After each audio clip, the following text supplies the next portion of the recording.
All right, 5 seconds. Punch. We're live. This is a live time. Oh my gosh. It's the Am first I time. alive? Am I alive? I don't know. It's been 20 days since anyone on YouTube's known of my existence. Am I still here? Do I still Am I still exist? here? Do I live? I lived. Yeah, so.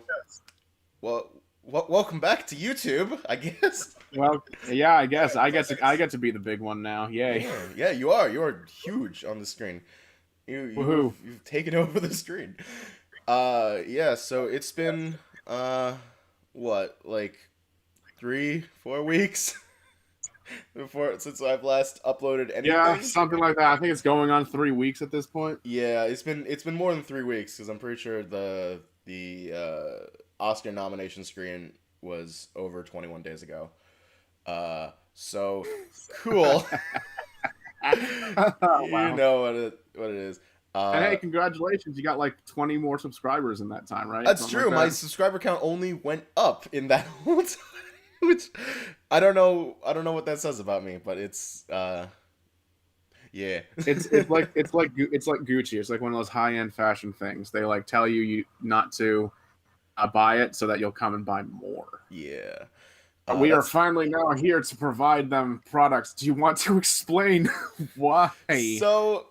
So on the Oscar nominations stream, I made a promise, and I should really stop making promises on streams because I never keep them. It's just straight up ever. But I said that I was working on videos about the DCEU. What's up, Cthulhu cousin? This is weary.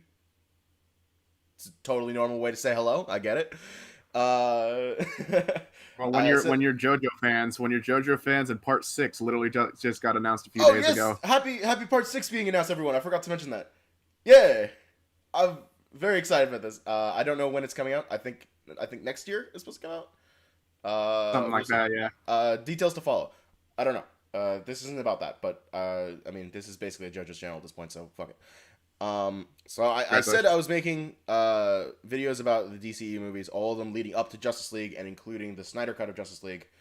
And I was working on those. I had I can confirm this. yeah, I still have my audio from my assistants in one of those he videos. has proof. I sent him proof that it exists too. That I was working on it. I had this basic scripts laid out for the next two videos.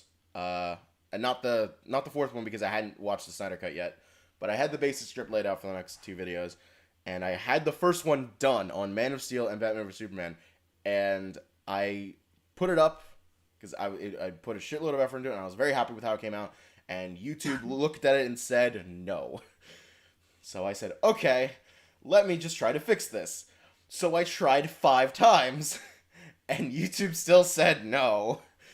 To clarify the ridiculousness of this, he was copyright struck for clips of the movies that he got off of YouTube. Yeah. Everything that was in that video was found on YouTube. And every time I put it up, every single copyright check, it found something different to block the video on. And if it was like going through the video and being like, stop right here, that's where you gotta fix something, I'd be like, okay, fix that, put it back up. And then it went, okay, that's fine, that's fine, that's fine, that's fine. Stop! That's not okay. I would have accepted that. But it was jumping all over the place. It was not going down down the timeline. It was just seemingly random spots that were just like, no, that's not okay now either. And then it Some was of the picking clips up were more only like things. 2 seconds long too. Yeah, it was. It I was. remember the last one that you had that you just said "fuck this, I give up" was literally like it was 2 seconds It, of it was. something. It was about 5 seconds that it wanted me to change, and I was just like, no. At a certain point, I have to just be like, no. 25 hours of my fucking life gone. And Just yes, I trying to am upload. salty about it. That's not even talking about making the video. Just 25 hours of trying to get it uploaded. Okay.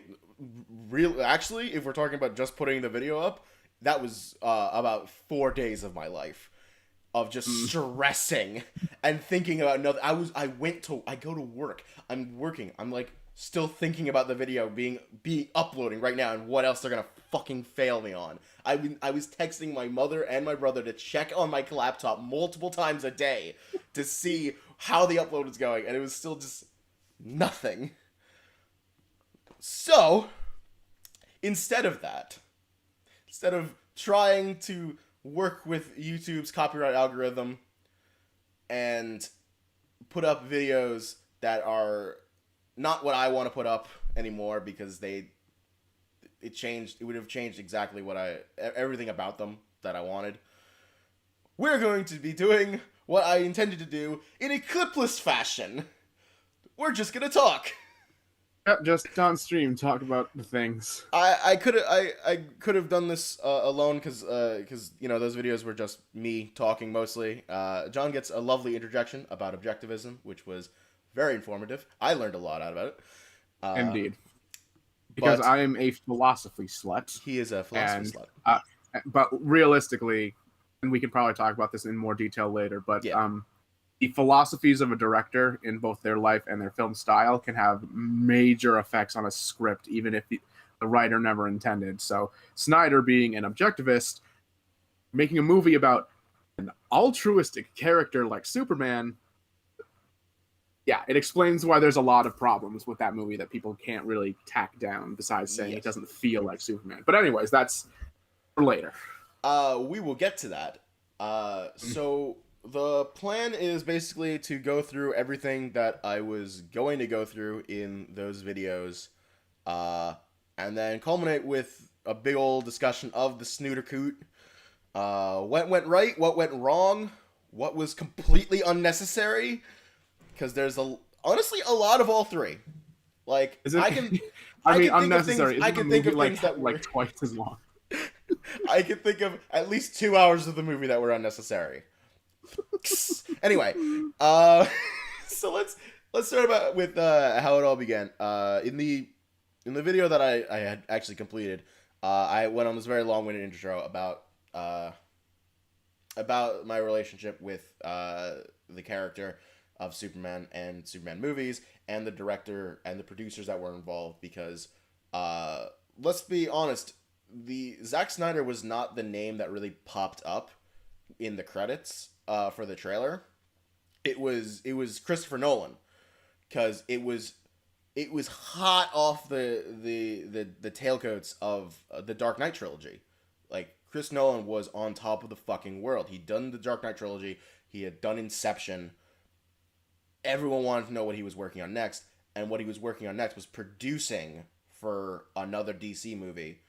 That was considered the big news, not that Zack Snyder was the director, which I think was very interesting looking back on it, now that Zack Snyder is the center of all these movies now.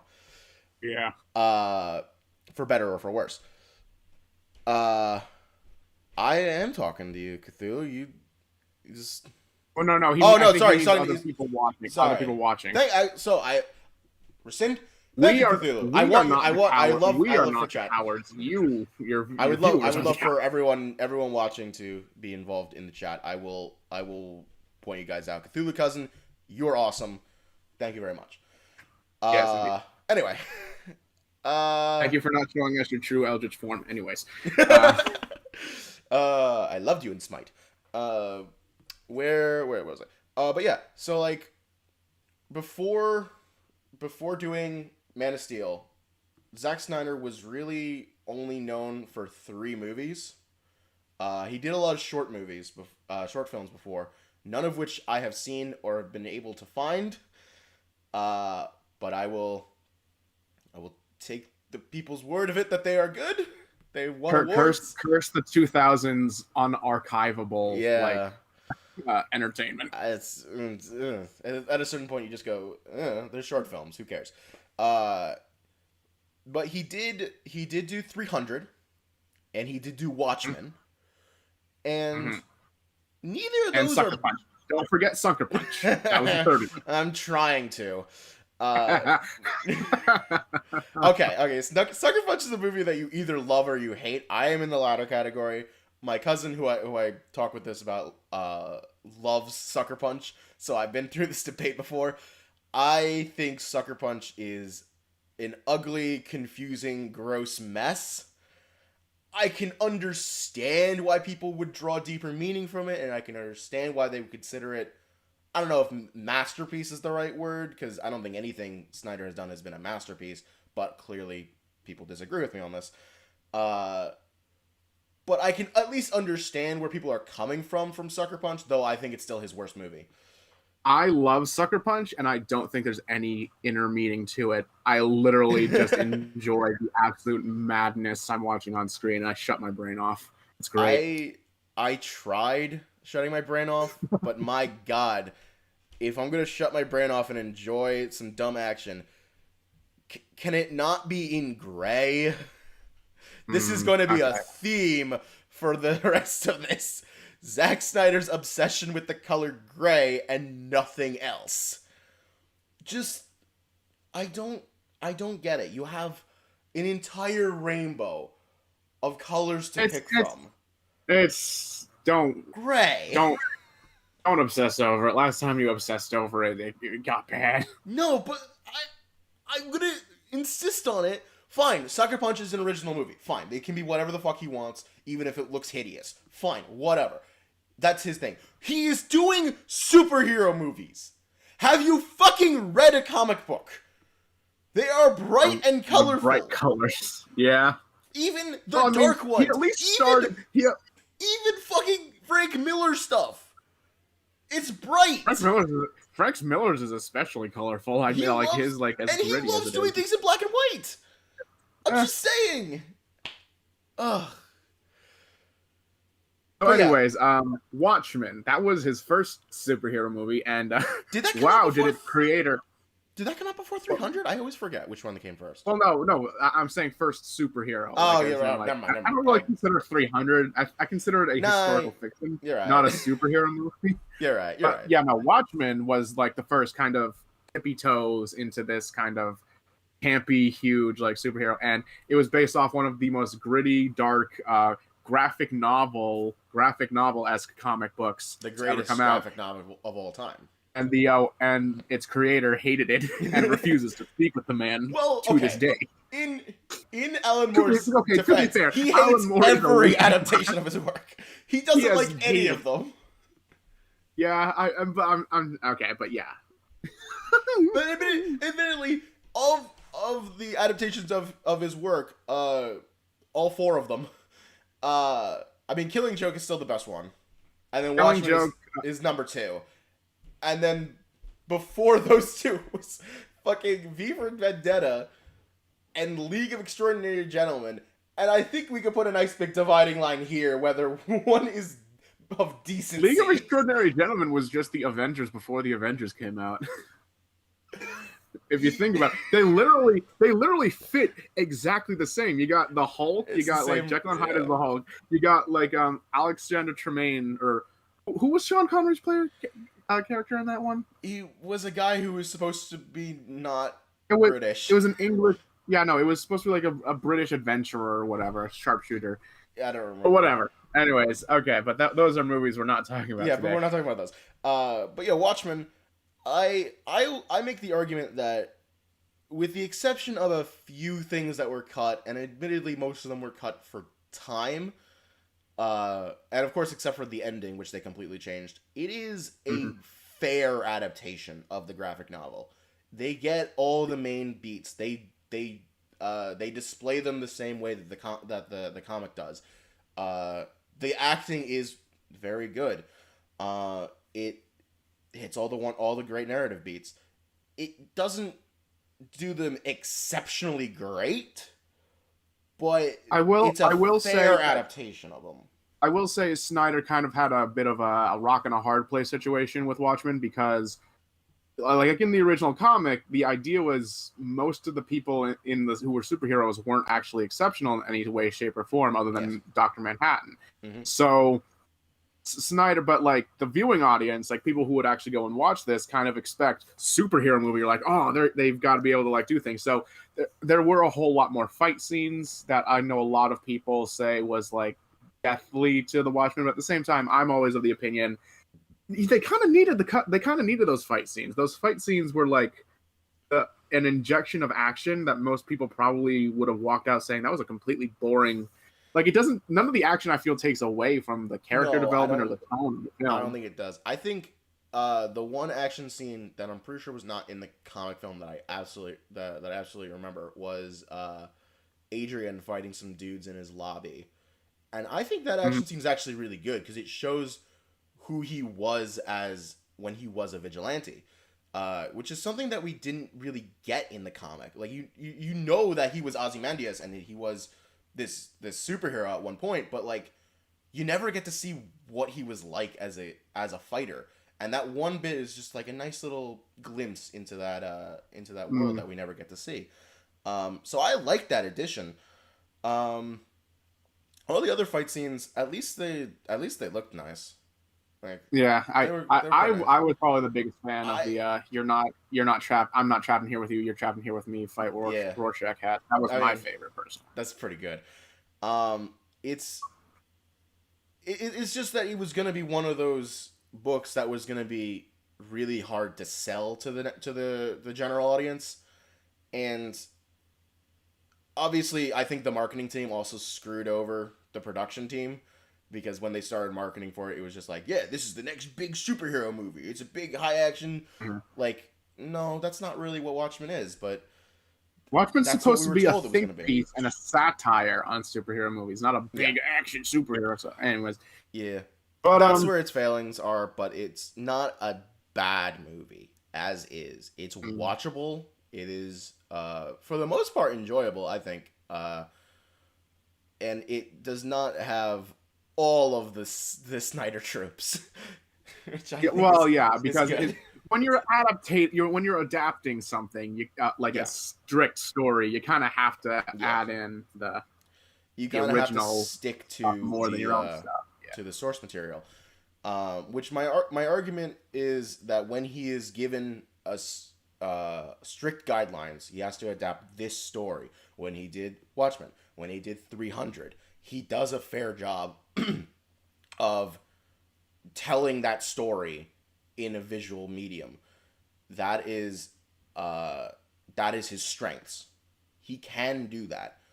When he is given free reign with a character or characters, it just doesn't work out very well. It's the story is always muddled. It's always unfocused. It's never engaging. Like, I mean, and clearly some people are going to disagree with me on this because, I mean, obviously a lot of people really like the style that he brings to these characters. I mean, if people didn't, they wouldn't be clamoring for more as much as they do. That's just where it is. So I guess we should start with Man of Steel then. Finally. So Man of Steel. I hadn't watched Man of Steel since it came out in 2013 until this year. This is the second time I've ever watched it. And I will stand here right now and say I think Man of Steel is the absolute worst movie in the entire franchise. The entire current DC EU or every DC movie ever. Oh no, not every DC movie ever. Okay, have you seen Steel? Yeah. Okay, so as a starting point, it is not Iron Man for the Avengers or MCU. Iron Man does not. It is not. Oh, okay. And you know what? I can see that. I can. I also have not seen it. Like I literally just had a refresher. When you said you were going to do these videos so I could be on the same page. Yeah. But I also had not seen it when it first came out. And that was because back when it came out, I was 16 at the time. And at the time, when you said we were going to do this and I went in for a refresher, I went with a clearer head because I was a little shithead in high school. I was one of those big Batman fanboys who thought, oh, Superman's just... I have since gained a much better appreciation for Superman's character and what he represents, and I actually find I do enjoy him. Maybe not as much as Batman, at least not in the adventure sense, but as a symbol, I find him to be preferable to Batman in an outlook sense. Yeah. Went to go see it. shit. Did not like the. It was as bad as I remember it being. It's just I don't like it for different reasons. Yes. Where I don't like it, and I think it has a lot of the same failings story wise and character wise that Batman vs Superman has, and even both Justice Leagues have.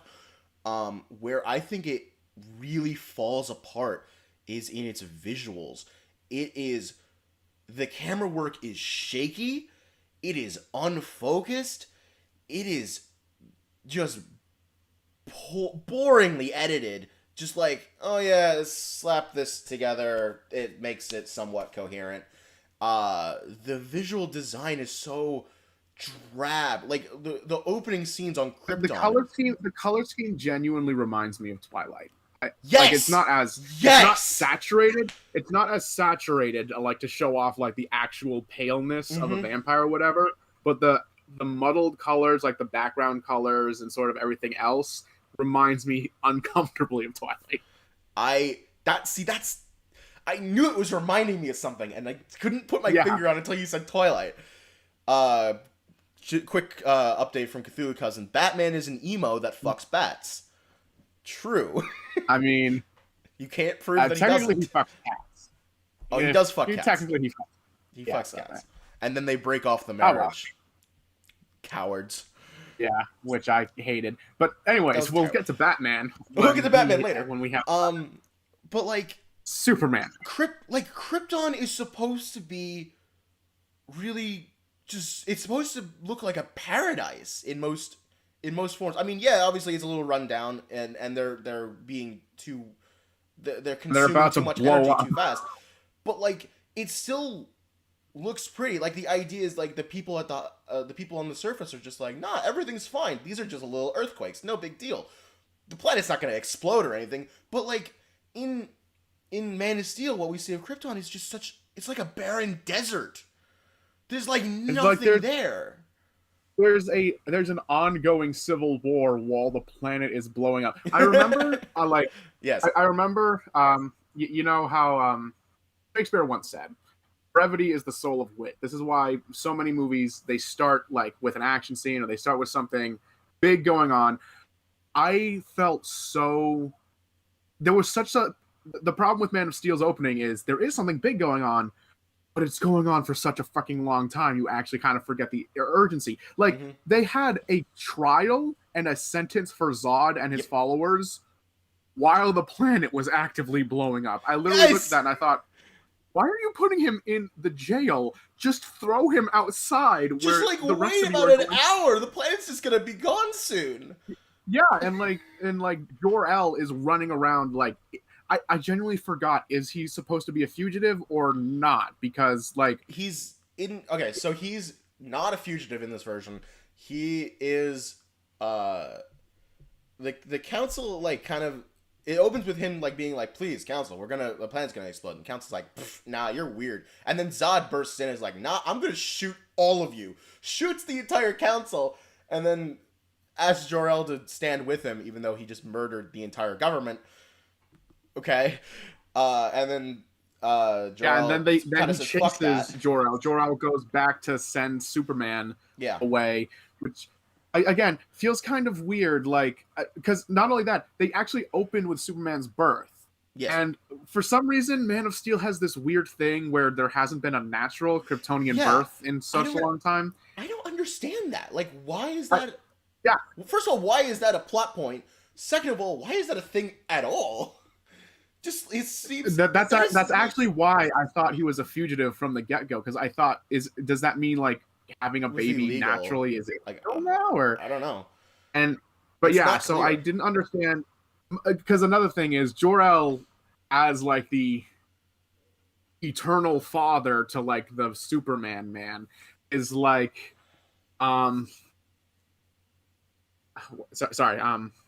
like you kind of always get this image that him sending Superman away was the absolute last ditch effort. So it's kind of confusing why he's already telling Laura to load Super Baby into the rocket as he goes to talk to the government. Like, yeah, get him prepared for the ship as he's going to go talk to the government. It's like, okay, so you're still going to like try the long shot of long shots to get the government to believe you. and then you'll come back. It's like, you could die before then. The planet's actively about to implode. Like this is a point that I made in the video that I really want to emphasize here. It completely lessens the destruction of Krypton when Kal-El is being sent off in the rocket, not right as the planet is about to explode, but because Zod just showed up. Like, that's why he gets launched. Because Zod shows up and is like, hey, Jor-El, stop being an ass or I'm gonna kill you. And Jor-El's like, nah, I'm gonna send my baby into space. What are you gonna do about it? Like, then he dies. It's just so weird. Like, why isn't this done before this? And why isn't Kal-El sent off as soon as the planet blows up? Like he is in every other Superman story. Well, if it ain't broke, don't fix it. Yeah, I can understand wanting to try something different, but at the same time, like we literally spent the last 2 minutes explaining, they were trying to fit too much in too little a bit of a time. They didn't have enough time to do it. And that's not even explaining like all the weird, crazy shit you were seeing on screen because it's an alien planet that we've never seen before and we'll never see again. It's even weirder because they don't have enough time to explain all this shit, but they also take too long explaining it. That makes the opening feel so bloated that by the time we finally get to Earth, it's like, holy shit, we just wasted like 15 minutes. Yeah. We did the whole opening of the movie, and we haven't even gotten to Earth. But then we do get to Earth, and we cut immediately to Clark in the future. That was a fun cut, by the way. Okay, so if I did, as someone who is giving like Sucker Punch I enjoy thing, one thing I will say I did not like about it was its constant like cutting between realities, cutting between what is supposed to be real, what is actually real, but maybe happening in the lobotomy, what is all this other kind of stuff. I really don't think... I wish Zack Snyder would stop telling stories non-chronologically, because when he does, it's... He's trying to be Chris Nolan. Yeah, he knows that when you tell a non-chronological story, that like you're supposed to bring up the past things or emotional like weights or what have you, or like a reference to a similar time that would explain how he learned from it in that past. But that's like the most basic chronological storytelling method, because so much of the better non-chronological storytelling is supposed to give different context to events you've already seen, like freaking Pulp Fiction or Usual Suspects, other stories that are non-chronologically story told. Yeah, they do it to like combine an emotional beat from the past or to combine a different story beat, but they also do it to tell you, hey, this character you thought was just an alright dude, no, he was actually scum, or like other things like that. And so I would like to piggyback off of that, because the story is, from that point onwards, mostly chronological.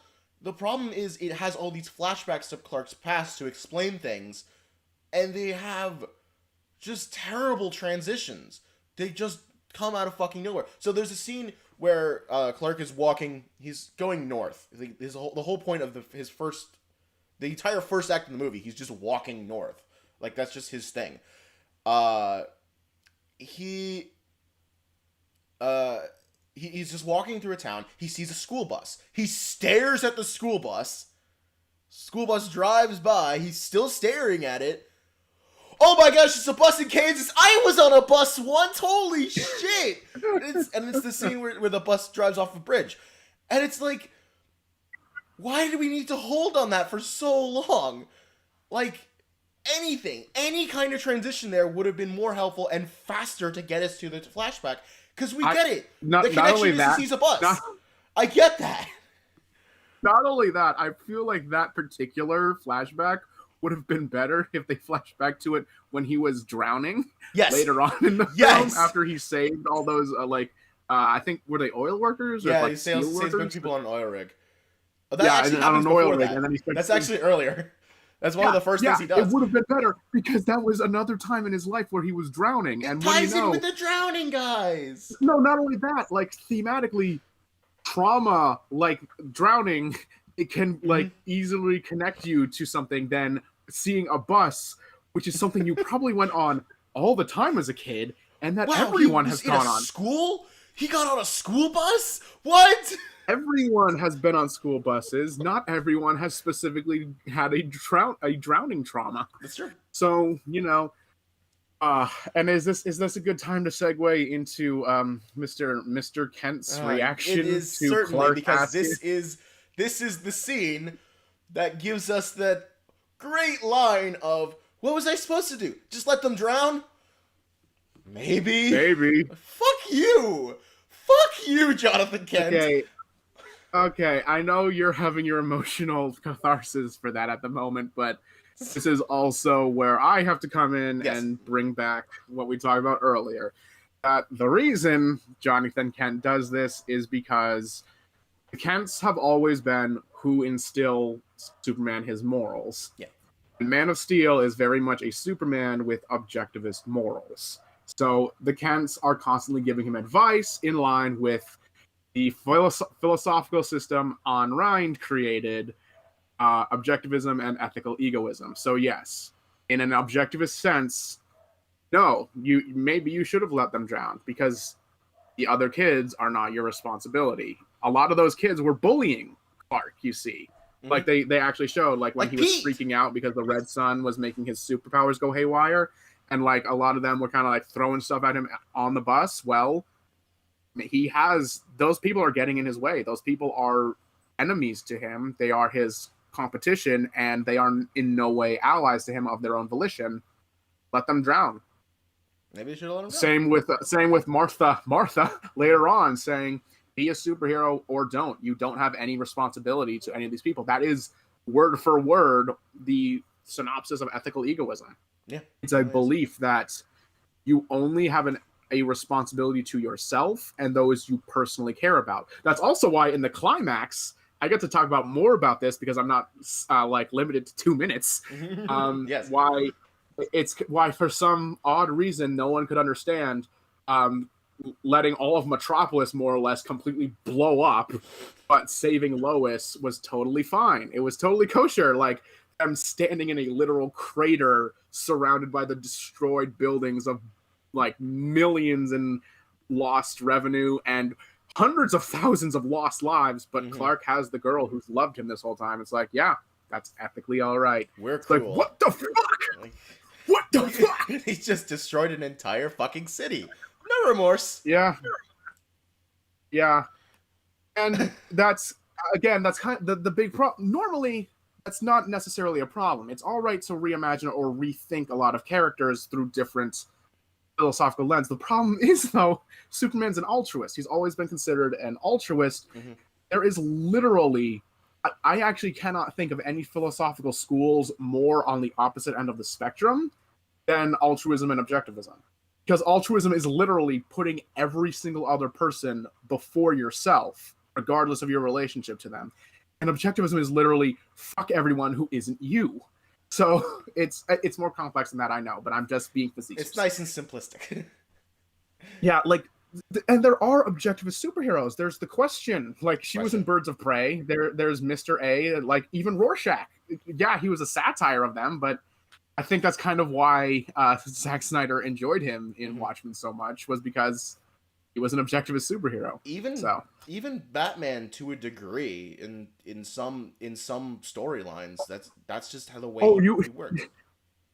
I know we're not going to get to this till a little bit later, but yes, exactly. In fact, Batman v Superman has a very clear, in the comics, not in the movie, unfortunately, but in the comics, Frank Miller wrote a very, like, overt philosophical discussion between objectivism and altruism using Batman and Superman. That's why Batman wins in Dark Knight Returns, or Batman v Superman, however you want to call that specific story. Yeah.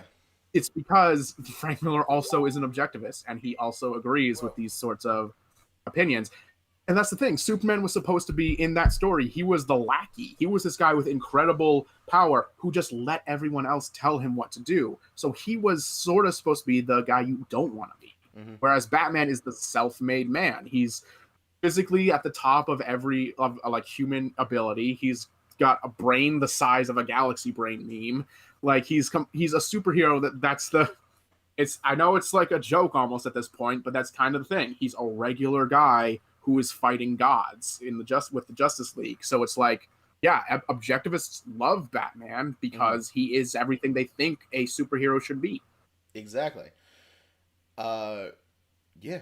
So can I just moving back a little bit? I'm sorry I went back. Unfortunately we might have to come back to this later as well, because there was also those moments in Man of Steel where they make very, very, very like painfully obvious references to Jesus through Superman. We'll get to that. So we're gonna have to bring back this philosophy talk back then. But anyway, I will say, my favorite character in the entirety of the Snyder trilogy, as I can say now, because there's officially 3 of them, is Pete, the kid who bullied Clark as a kid, who manages the IHOP, who is just a helpful guy. He helps out Martha Wayne when Martha Kent when we'll get there. Martha Kent when Clark dies. He's just a good guy. I think he totally knows that Clark is Superman too, because of the way he looks at Supes the way he looks at him, that's kind of implying, I think. Yeah, Pete is the best character to come out of the Snyderverse. Absolute best character. I love Pete. But anyway, I think that it really to tie in more properly to what we were just talking about with the whole objectivism versus altruism. I think it really ties into how Jonathan Kent dies. Normally, in most comics, in most continuities, Jonathan Kent dies of a heart attack or some sort of medical failing. And it's something that young Clark. If he dies at all, there are plenty of versions where he's just version where he doesn't die. But if he dies, which is in the original run of Superman from the 30s and 40s, he was dead, and he died of heart complications. And I'll actually bring it up in the most recent Superman show, Superman and Lois. Jonathan Kent dies of heart complications, and it's. The reason that it works is because Superman, or young Clark, can't stop it. He can't save his father because there's nothing he can do about a man dying of a heart attack other than bring him to a hospital and hope for the best. Like, that's just why it's a tragedy. His father figure dies right in front of him because he can't do anything about it. In Man of Steel, he dies by tornado. Why the fuck doesn't he save him? because Jonathan Kent tells him not to. He tells him to stay and keep himself safe and lets himself die via tornado. And it's just so stupid. Just like, no. Why did you write this? Fucking Nolan and David S. Goyer. Why did you write that scene? It's so dumb. Because everything about Superman could fix this. He could have saved him. Can I also say he dies by tornado in a stupid way? Yeah. Because like when you die by tornado, it's usually from something hitting you at like such a high speed or being. Yeah, no, he doesn't even get sucked into it. It's like a curtain. It just like comes in and like he's just suddenly gone, and he's like standing there the whole time as the curtain's taking. It's like no, like. He got sucked up at some point. You should be able to have seen his body go flying. It would have been so funny if his body landed right in front of Clark, just like, yeah. I would have laughed my ass off. And I know it's supposed to be like an artistic, like he's dying, but you do bring up a wonderful point. Not only that, yeah, it does kind of fly in the face not only of like the essence of like it's supposed to humanize Superman. Like there are things he actually cannot do. He actually cannot stop. It's supposed to remind both him and the audience that with all his power, there are still things that he cannot avoid. But at the same time, also, like, it flies in the face of everything else that happens in this movie. Again, it's proof that this was a directorial choice, not a writing choice. Because yeah, no, by an objective standpoint, Superman sort of totally just said, "I'm gonna go save my dad now."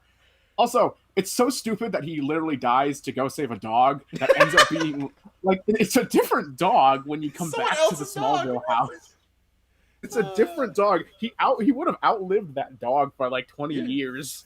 Tornado yeet.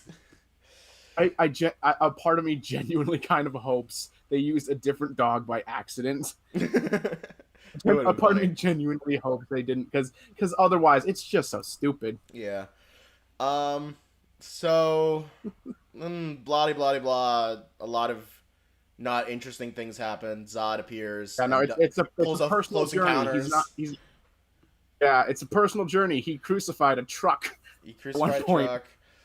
So I mean, I wanted to get more into the religious allegory when we get to Batman v Superman, because the religious allegory in Man of Steel is literally just someone off screen shouting, "Clark is Jesus." Yeah, no, it's two things. He goes to speak to like his childhood pastor and is in like the same frame as a stained glass picture of Jesus, and also he does like the behind him. Yeah, no, then he does a little cross pose leaving the ship with the sun behind him. It's like, why isn't every single superhero movie at one point has that one like moment of like the hands outstretched, like that? Like Black Panther did it, Wonder Woman did it, like Captain America does it. It's getting kind of annoying. I mean, fucking Cars did it. Like, yeah, it's getting to the point where it's becoming almost like a Stan Lee cameo. You're just waiting for like all right, when's the moment this character is gonna like become a Jesus allegory? When are they gonna do the pose? T-pose. Yeah. Like, but like other than that, than just shouting Clark is Jesus, like it's just, that's how shallow this religious allegory is. It has no point in existing other than, I don't know what is this supposed to do? Make him more relatable to the Christians in the audience? I don't know. I'm not one of those. I don't know. Well, I am in the audience, and I am one of those, and I can tell you it did not do the thing, because there you go. That's the thing. That's the thing. Every protagonist at one point or another, especially in like these hero adventure stories, you try to make them. You want people to like enjoy them, or like the Christians in the audience like sympathize or like want to see them succeed. So you make them a Jesus allegory. That's pretty standard. But again, the problem is Jesus was kind of an altruist. Like, people have often said philosophy is the most in line with Jesus's message, because, you know, turn the other cheek, forgive those who persecute you, all this other kind of stuff. Literally sacrifices his life so that people never have to like fear death and whatnot. Yeah. And this is not the same. Like, yeah, Superman was supposed to be a Jesus allegory because he fell in line the same way here. Not the same with objectivism. That is not, no. That's why it was literally skin deep in allegory. It's so bad.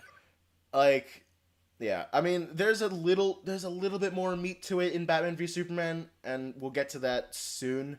Because really, at this point, Zod as a villain is just so boring.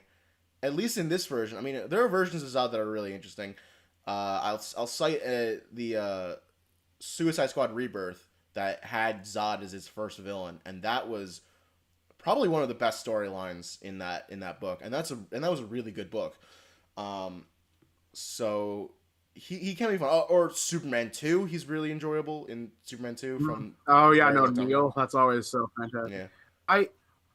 I can see Zod having worked in this movie, like specifically this movie, but they wasted the potential so hard. Like, Zod is supposed to be. He was introduced to sort of like smack Superman out of his like idealized view of Krypton by saying, "Oh yeah, no, Kryptonians, like, they had a military, they were imperialists, like they did all this kind of stuff." And it's like, so it makes sense for a movie that's about Superman discovering Kryptonian stuff, like just starting out, have him like be introduced to this character who is like, "Yeah, no, I'm the bad side of your heritage. I'm like, and have to combat that." But it just, they don't really go too much into that, other than like maybe that one scene where where like Zod tries to show him how good Earth is going to be once it's been terraformed to Kryptonian levels, and for some reason in the like what would you call it,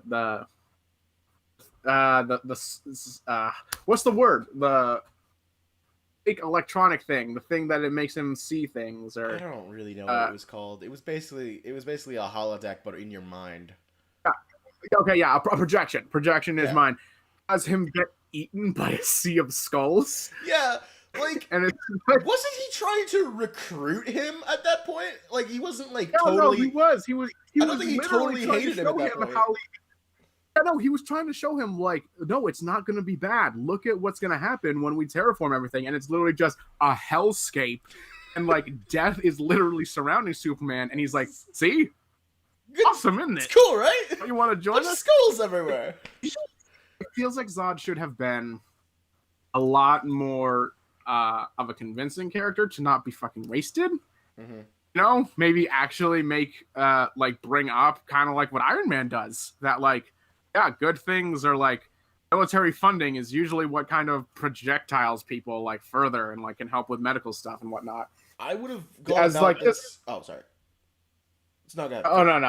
I was just like concluding, just a smidgen, just a little something that makes him anything less or anything more than a Saturday morning supervillain twisting his mustache. I would have gone about this in a similar way to how Young Justice tackled the Reach, as the sort of like quiet invasion, like quiet terraforming, where they make diplomatic. Zod would make diplomatic approach and like tries to like I don't know, like work with the government, like, and it's like kind of this insidious underbelly. Yeah, no, make it look preferable. So like that's kind of how you do it. Like the Twilight Zone did it. You said like the Reach literally had commercials saying, "Hey, drink this thing that we're gonna have you. That's gonna like make you like our slaves." Yeah, and it's like They advertised it really well. I know that. Yeah, I know they did. So I feel like Zod should have been the villain in this movie specifically, but I feel like they just did not make him competent enough to justify. Like, they didn't make it competent enough, and they didn't give Michael Shannon enough direction to work with, because it really seems like he's lost in most scenes, and he's just shouting things. He doesn't seem like he's getting a clear direction of what to be doing. Literally, the only thing I remember of his performance specifically was when he's about to go to prison, and he just says, "I will find him." Yeah, and I'm just like, did you have to say that? Wouldn't it have been more intimidating if you just look him in the eye and had this personal moment, and you just say, I'm gonna survive this. I'm going to the Phantom Zone. This isn't gonna kill me. I'm gonna find. Yeah, then it should have been. Just fun tip for anyone in the audience considering going into writing and directing. A villain shouting doesn't actually make them more intimidating. It actually makes them look weaker, because it makes them look like they lost control. And if you lose control, you lose your power. So Zod constantly yelling his lungs out the entire fucking movie. He looks so weak and not in control for most of the film.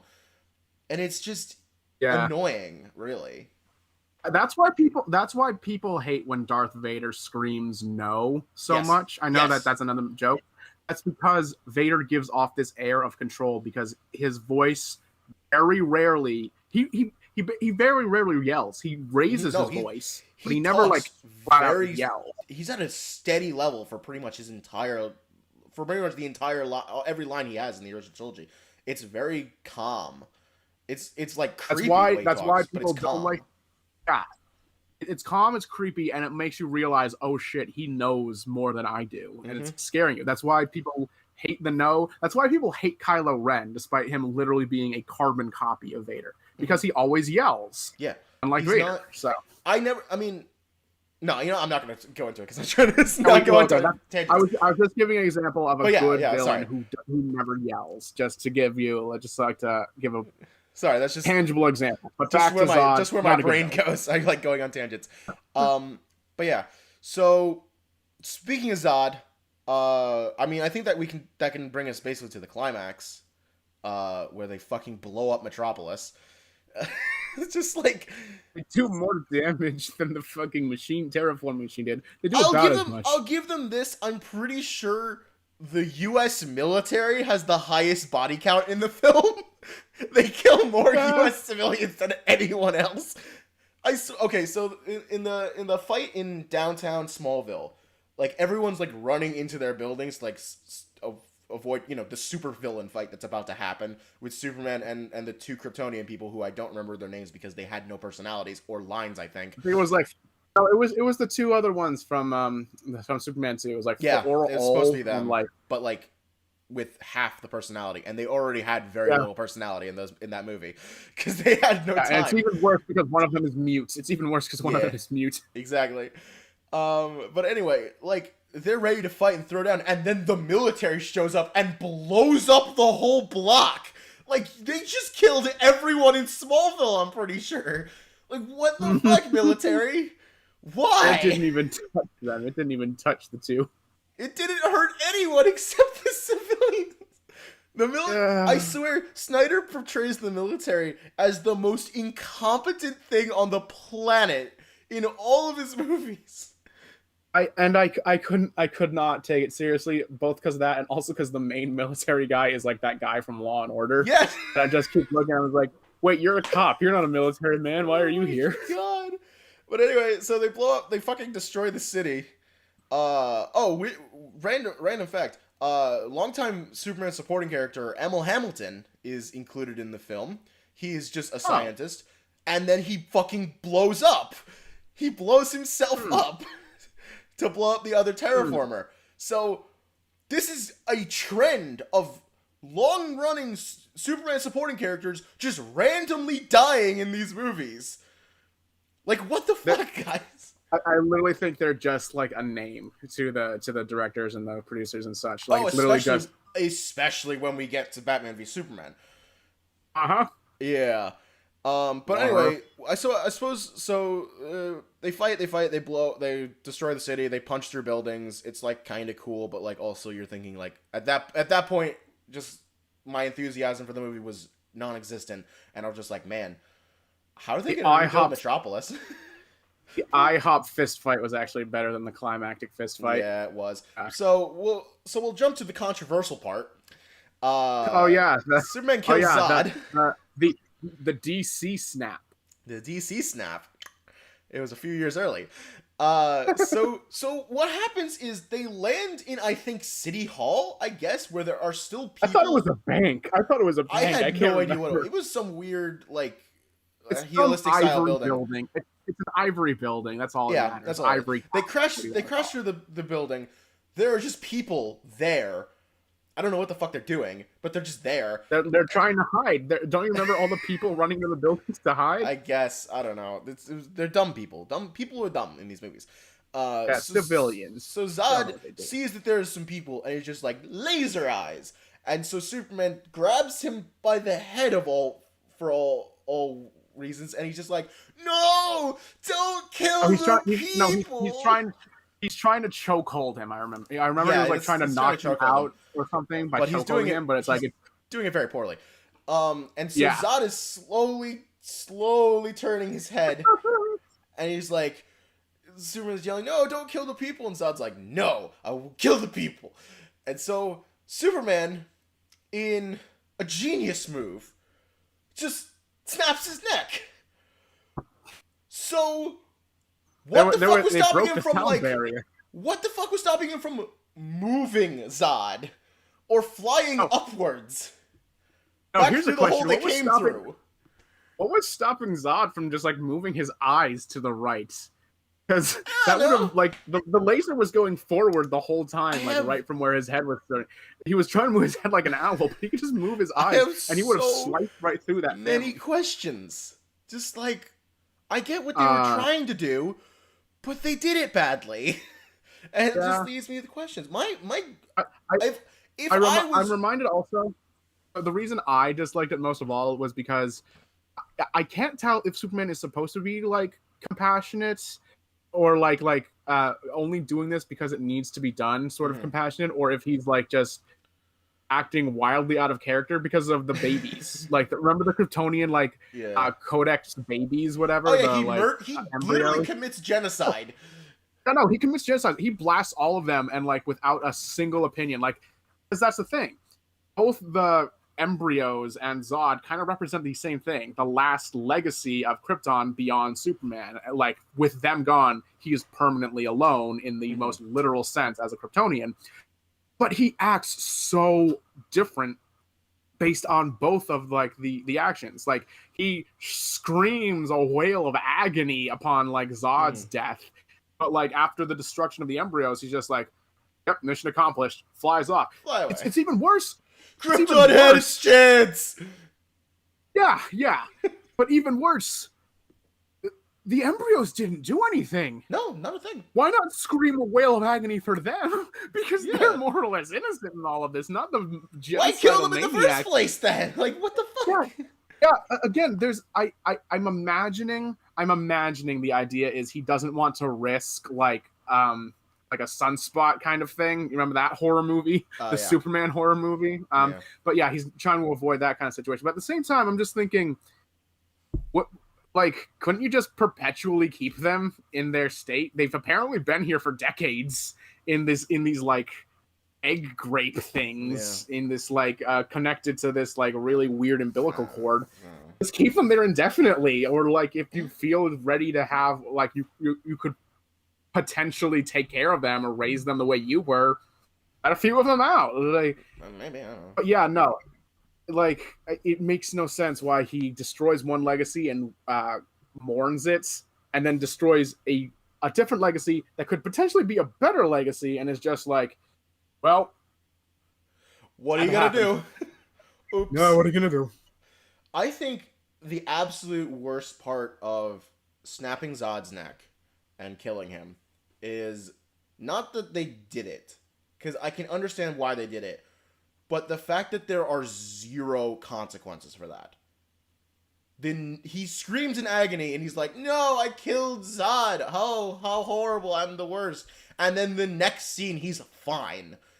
Like, no remorse, no nothing. He's just showing up, blowing up military equipment, just like, hey guys, stop following me. I'm just gonna, I'm gonna do my own thing. He's making jokes about like his secret identity and shit. Yeah. He's just like, come on, guys. Like, and that scene is supposed to be semi-humorous because that one other military lady was just like, it's just so hot, sir. And it's just like, oh my God, there was a corpse.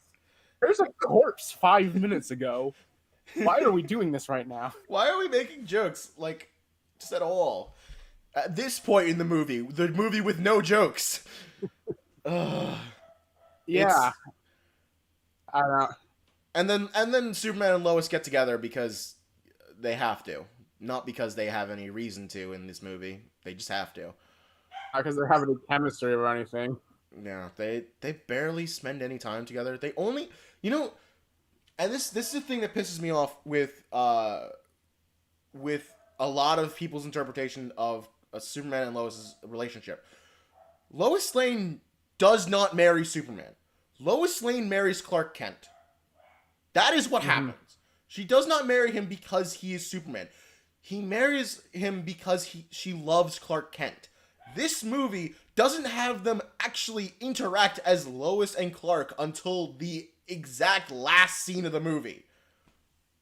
This movie doesn't have Clark Kent, is the thing. This movie never has him being Clark. Like, even in like the final flashback, they outright show their hand with, young little Clark doing the Superman pose with the red blanket behind him. Like, yeah, so this was literally from his childhood Superman. Like, people don't really appreciate the kind of enjoyable dichotomy of a superhero and their alternate identity. It's like who they are and who they want to be kind of mixed together. And the weird thing is, it's always a fun little game. Like, for as much as people like to harp or like bitch about Dark Knight Rises, I do genuinely enjoy the masquerade scene. just because it like kind of really bats it home that literally it's something that started in the original Batman movie, Batman Origins, where he's like, okay, so what do men like me do? And like he literally starts being a playboy just because Alfred says, well, like buy expensive cars. It bats home.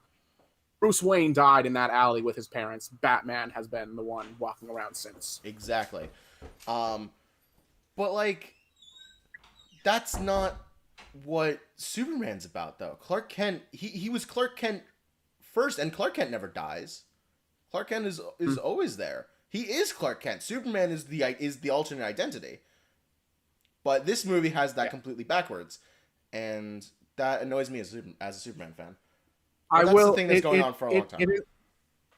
It also, it annoys me not only for the DC, but also for like all kind of comic book movies, because like even in Marvel, especially in Marvel, what am I saying? Especially in Marvel, they never treat the characters like, everyone kind of jokes about how like pointless or how stupid secret identities are, but there's so much fun to be had. There's so much entertainment on the theme of a character and who someone should really be. But no, and Marvel kind of like shot that to the wind when they had Tony reveal he was Iron Man, where Steve Rogers is constantly referred to as Cap and Steve interchangeably, when like the Hulk is probably the only one that's treated as a different thing, a different entity to Bruce Banner. Yeah. And they got rid of that in Endgame, where it became Bruce Banner in the Hulk, and it's just Yeah, well, whatever. I don't think they've ever had Thor's alternate identity, like Doctor. They made it. It was a joke in the first one. It was a throwaway line in the first one. That annoys me. That annoys me. I thought it was cute, but at the same time, it's like, yeah, that is annoying. So in conclusion, because we've been going for an hour now, in conclusion about Man of Steel, I fucking hate it. Like, I thought I hated most of these movies. Rewatching them, I don't really hate most of them. I hate Man of Steel. I think Man of Steel is awful. I think it is poorly written, poorly executed. I think the camera just makes me want to vomit. The color scheme is just terrible. The lens flares. Holy shit. Tone it down. Like, thanks, guys. I really want it to be blinded every 5 seconds. Like, that's just wonderful. That's how I want to watch my movie. God. Yeah. It's a serious pet peeve of mine with light shaking. Because, like, look, watch this. Isn't that annoying? Like, do you see that the frame is just slightly moving? Just a little bit? Like, why? Why? See this? Stable. Beautiful. I love it. Anyway. Guys, that's the thing, guys. We are film majors. It is literally film 101. Yeah. You're supposed to keep your cameras stationary unless you're moving them vertically or horizontally. You do not do shaky cam unless you're being really artsy for something. Unless there is reason that you need to put it handheld, like you're doing quick movements and it's moved and the movements are fluid and quick and you're practiced at it, just put it on a fucking tripod. Please. So anyway, onto a movie that actually did put the camera on a fucking tripod, for most of it. Batman v Superman! Dawn of Justice! Ultimate Edition! Because there's no reason to watch the theatrical cut. Yay! The movie that started Ben Affleck's progressive existential crisis. And potentially ruined his life. We've been talking a lot of very negative stuff. Can we start with some positive stuff about Batman vs Superman? Because I do have a few. I have a few positive. No, totally. All right. First and foremost, the biggest improvement over Man of Steel, color. Everything is so fucking washed out in Man of Steel, and things are still washed out in Batman vs Superman. But Snyder takes a very a Frank Miller art style approach, where important things are colored and they're bright colors and they stand out. The Kryptonite. I have never thought Kryptonite looked as good as it does in Batman vs Superman, and that I will stand by that statement. The Kryptonite spear is ominous. It is creepy. The glow it puts on everyone's face is sickly, and it's great. I love that look. It's especially good because kryptonite has always been green, and green is usually considered a calming color. It's like in our psychosomatic evolution, green has been green pastures. It's been open, very like calming things. That's why like go lights are green, because it's something that you can just kind of unconsciously ignore. So I always appreciate when people are able to find ways to make green gross and make it look the exact opposite of what it's kind of supposed to be to us. It's like something you don't want. And they did really good. They did do really good. The rebirthing chamber on the Kryptonian ship, which is admittedly one of the stupider plot lines, where Lex Luthor creates Doomsday. We'll talk about that when we're talking about bad things. We'll talk about that when we're talking about. But the color, the transformation of color that it goes through. When you first see it, the place is dead. The water is brown. It's gross. It's lifeless. Really, it looks like sewage. When he turns it on, the whole place goes this creepy orange, and it's like really bright, but it's also like really, like, it looks kind of evil. Which makes sense because what he's doing is very wrong. And then in the last scene, which was cut from the theatrical version, which is a scene I think was fantastic, of just Lex Luthor in the rebirthing chamber, and Steppenwolf is there, showing him the mother boxes. You know, setting up for the next film, Warner Brothers! Mm-hmm. Anyway, he's in that, and the water is just red. It's just this blood red, and it's just like, holy shit, what is happening here? And it's fucking cool. It's one of the few times Lex Luthor in the movie looks creepy, and I really appreciate that. I do also enjoy the sewagey brown orange. It reminds me of like the primordial ooze kind of. The idea, that's what it's supposed to be. Which really does. Yeah, I love when they can visualize like an intent like that. So like, I'm about to make a new life. It's like, okay, here's the goop I'm gonna make it with. Right. Yes, goop. All right. Second thing, there is world building. In Man of Steel, there is one truck that says LexCorp on it. That's all you get. No, it wasn't even one truck. It was like a blink and you'll miss it truck. It was like a weapon that got thrown during the big fast-paced climax. If you don't watch your movie one frame at a time, you will miss this fucking bit. It's just I didn't even realize it. It wasn't until like 2 days later when I saw like an article on like Man of Steel, and it's like 10 things you might have missed, and it's like because I couldn't see them. I did miss that one because it went by so fucking fast. Hello again, Cthulhu Castle. Welcome back. Also, yes, goop. Gwyneth Paltrow jokes. But yeah, there is world building. I really like the opening where with the salvage divers in the Indian Ocean collecting pieces of the World Destroyer. I just like that. I like seeing people interact with the fallout of things. That things have actual consequences. Admittedly, they only have consequences a film later, which is annoying. Yeah. I'd like some fallout immediately, but it is good like to sort of have Bruce Wayne in the wreckage of Metropolis at the same time. That kind of felt a bit injected, but it is good to know like this, because here's the thing. They should have had it in Man of Steel, because they were planning on the DCEU to be like the jumping off point for this extended universe. So just give us... If that scene was in Man of Steel, that would have been the best scene in the movie. Because it would have been like, it's just this, like, this Ben Affleck just wandering in. Oh shit, he's Bruce Wayne. Oh shit, Bruce Wayne is here. The best, literally, I would have kind of wanted like Ben Affleck to be kind of like a side character. Like he just gets introduced, like walking down the street or whatever, like looking like a totally normal guy, and then like you follow him through the destruction, and like every couple of seconds you go to him like saving the little girl or like trying to protect people. And you're thinking, oh, he's just a good Samaritan. Like, oh, Ben Affleck, like, what's this? And then, like, as the wreckage, like, after or before the big snap or whatever, he's, like, putting things down. It's like, Mr. Wayne, we have to get you out of there. It's just like, whoa! Like, it's... Whoa! If they did it at the time, if they'd done it at the time, that actually might have caused people's head to blow up in the theater. Because if you remember Batman v Superman's announcement, It made people lose their shit. Oh, I lost my shit. I was excited. I wanted it to be good. Shame it wasn't, If but I they did wanted it it to be good. if they had just done it in the film, though, it would have made enough hype to keep going till Batman v Superman. Yeah, absolutely. So yeah, there's that. Third is Wonder Woman. Like, she's Again, still the best part they're of the movie. setting it up.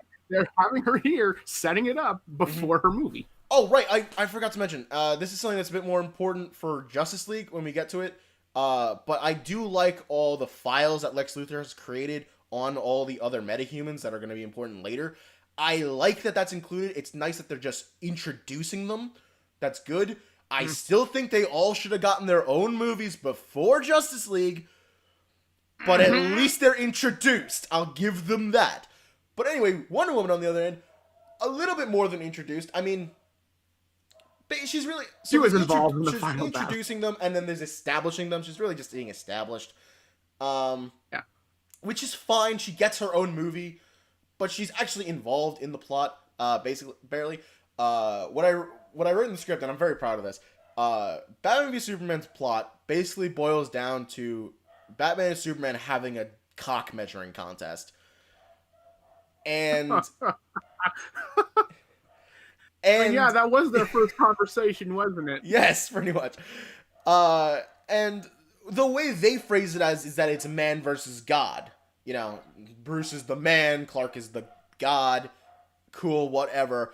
I really like, and I think it's actually kind of clever of them, that the actual literal goddess, the literal descendant of the god Zeus, is just staying away from this.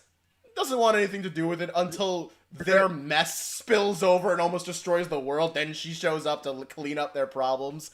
I love that. Is it really I think that's bad really that good. Is it really bad that I thought of a terrible way to put that kind of idea? Bruce and Clark are having a cock measuring competition till Diana walks in to remind them what they're fighting about. No, to remind them what they're fighting about. You think you're having a cock competition for a woman, but no, you're fighting really to save the world. It's those are good things. More or less what it is, but I also love the idea of Diana having a bigger dick than both of them. Yeah, I mean, she's got a sword, unlike both of them. She does have a sword, unlike both of them. So, like, there's no bigger cock than a sword. So, where they fail, they kind of fail her as Diana, as a person, because she's just really the sort of mysterious, like, shows up at all these antiquity parties, and just, like, is just there, not really doing much. Where they succeed is her as Wonder Woman. And her fighting Doomsday, because that action was well made. They really knew how to show her off as a fighter and as a warrior. I really like that. Unlike Batman, who they just gave a bunch of guns to. They just gave him a bunch of guns. Just shoot at him. Fuck it. Who cares? It's her last line at it is a trap.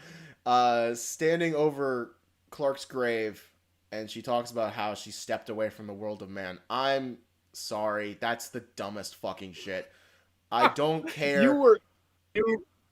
You never stopped getting angry at that when we were talking about Wonder Woman 1984. I am adamant that is character breaking. Wonder Woman, no, Diana doesn't fucking do that. I don't care what shit she went through. She doesn't leave the world behind. I don't care. She doesn't have to, like, fix the world's problems. I get that, but she does. I like the idea of her just patrolling the world because she's immortal, so she has to keep moving anyway. Just keeping people safe. Like, I like that idea. And I think that Patty Jenkins heard that line and said, no, that's fucking stupid. I'm not listening to that. Here's a bunch of movies where she just does things.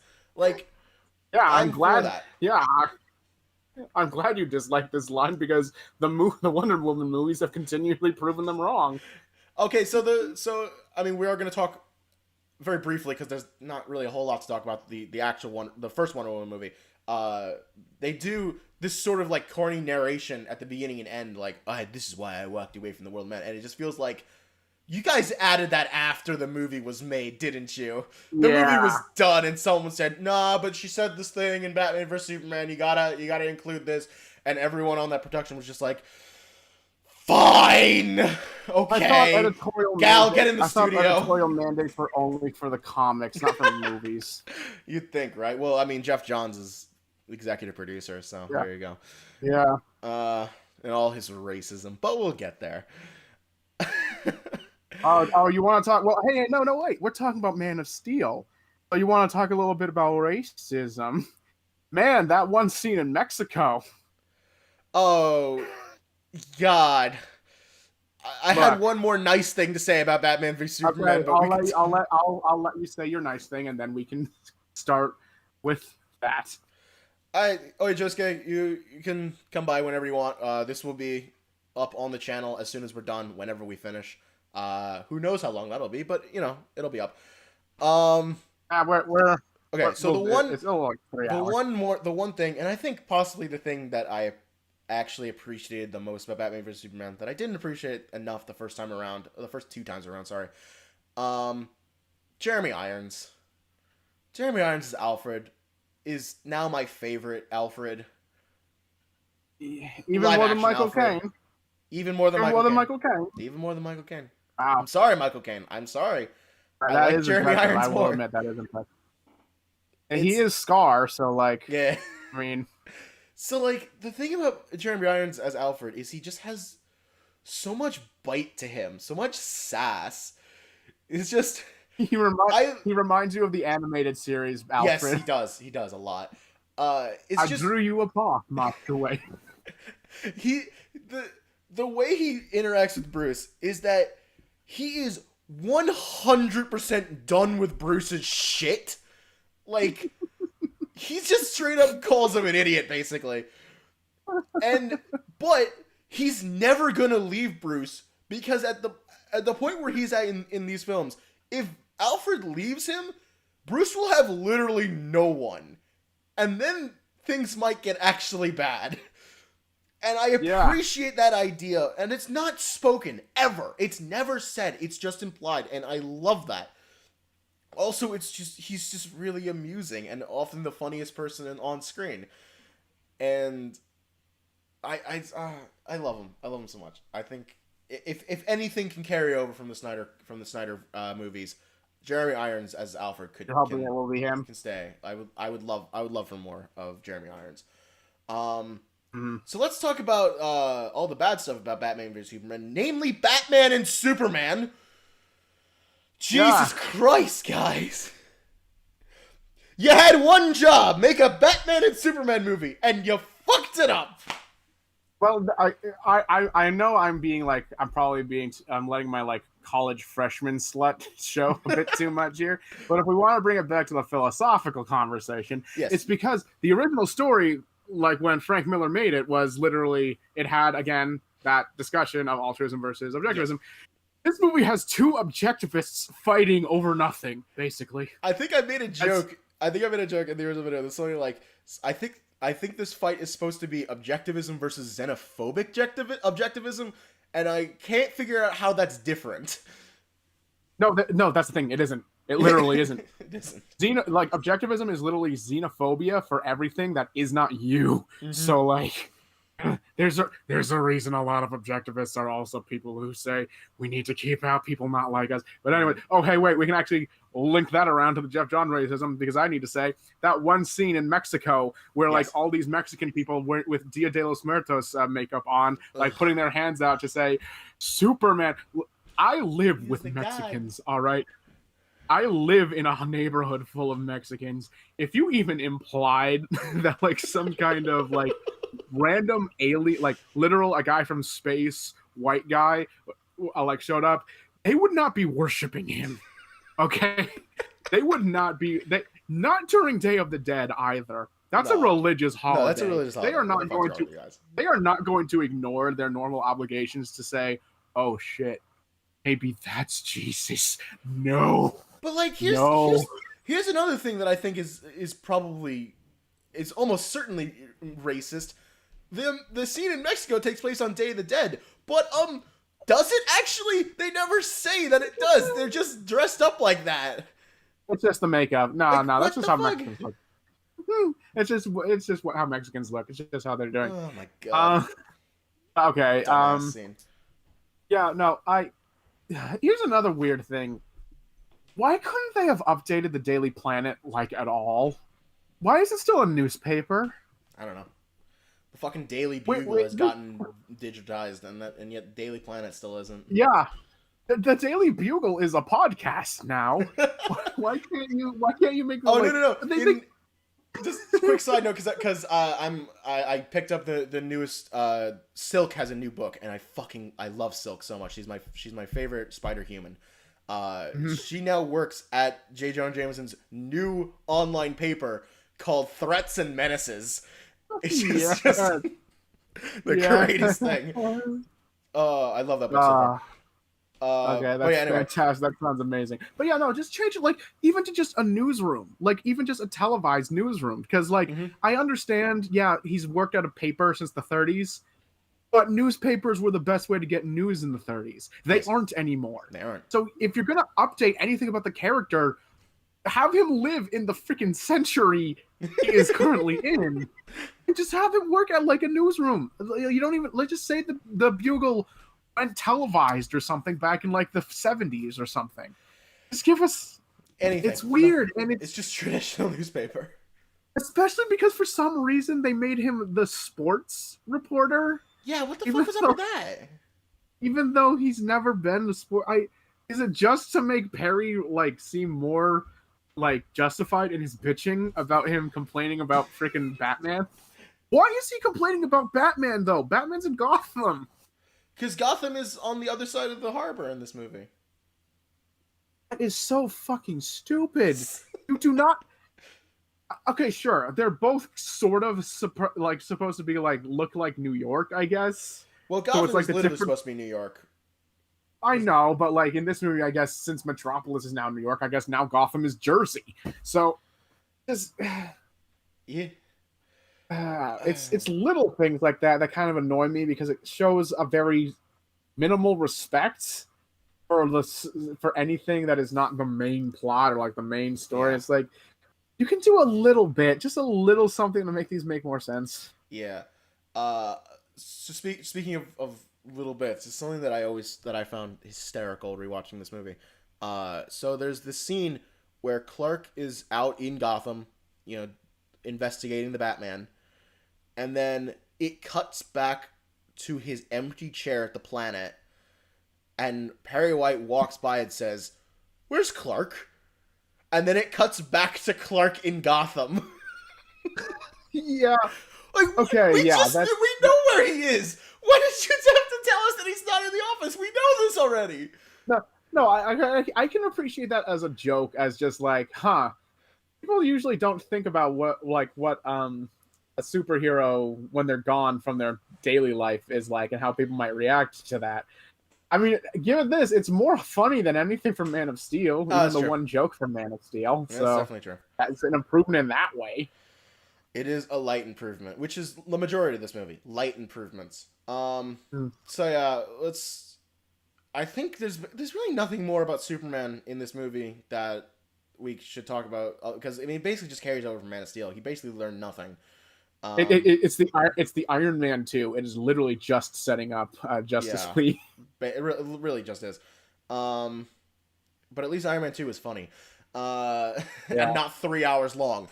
Okay, I will say before we like completely move on to the big topic, the big meat of the show.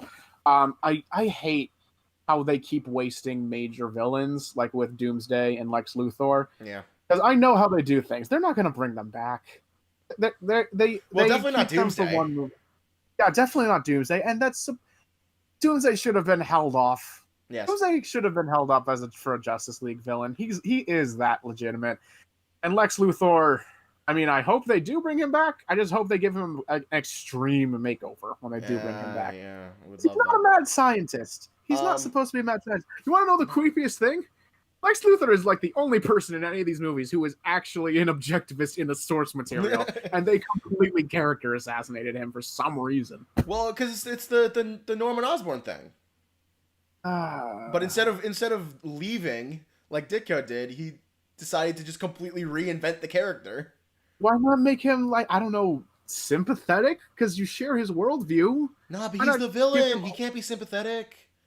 You can't sympathize with the villain. You want to know what sucks? That is literally an objectivist worldview. If you're a villain, you cannot be good. So yeah, that makes sense. Anyways, okay, that's all. That's the one. Direction I wanted. I mean, seriously, fuck Jesse Eisenberg's Lex Luthor. I hate that fucking garbage. just give us Clancy Brown as a live action Lex Luthor. So nice. He can pull off the bald. It'd be fine. He can keep his beard if he wants. It's fine. It's fine. I'll live with it. No, Lex Luthor is intimidating enough without being physical. Like, they can give him a stunt double with, like, his suit of armor or whatever, but they could totally get away with him without having to make him, like, super muscular. Yeah. Like, Jesse Eisenberg is literally... I mean, they turned him into a faux Joker, is what they did. They did. With the hair. With the wavy hair, too. With the crazy hair. And, one of the things... Only 3 things well, 4 technically, because I mentioned the Wonder Woman line, but 3 other things actually pissed me off while rewatching this movie. One of them is when they capture Lex Luthor at the end and they shave his head. Oh my god! That's why he's bald, guys! We had to know why the bald! He couldn't have just been bald from the start. No. We have to see him get his head shaven. Like, fuck you. Fuck you, David S. Goyer and Zack Snyder. Fuck you. Why not just have him lose his hair from, like, an explosion that Superman caused? Because that would have been more in line. Just have him be bald from the start. It's not like you... It's like... My suspension of disbelief is that Superman is a guy that can fly. Not that we need a reason why Lex Luthor is a bald man. Just... It's so fucking... I'm livid. I'm livid about this stupid scene. There are 2 others. I'll get to one of them later because we have to talk about that. So I'll just throw out the other one right now. When Superman dies at the end of the movie, the Daily Planet goes to Clark's funeral because that makes sense. It's reasonable that they would go to their coworkers of 2 years' funeral. And it pans over to it pans past an empty Daily Planet office. And it goes right past a framed article about the Kennedy assassination. And I just sit there watching that just like, no! Why are we comparing this to the Kennedy assassination? Please don't! Can I also say how weird it is in both this and the Justice League movie, how they give Superman a monument and then also give him, like, the plaque that says, "Do you wish to see his monument? Look around you." It's like, no. No. It's right there. If you're the monument's right there. If you want to go with this humble bragging nonsense, just give him, like, a little, like, square in the dirt that says that. Yeah, that would have been more fitting. Especially since they never clean up the monument after it gets destroyed in Batman v Superman. They never clean it up. What the fuck? But yeah, Lex Luthor's plan is dumb. And that's, like, kind of on brand for Lex.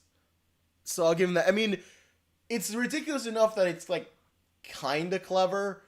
It's no, I spent $500,000 on a fake presidential campaign just to piss off Superman.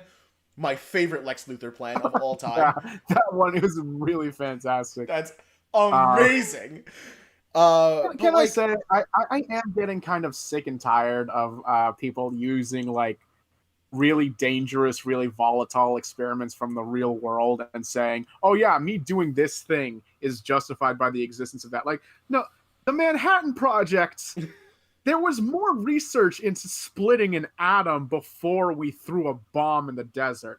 We didn't say, this thing has the power to potentially blow up, to especially split an atom.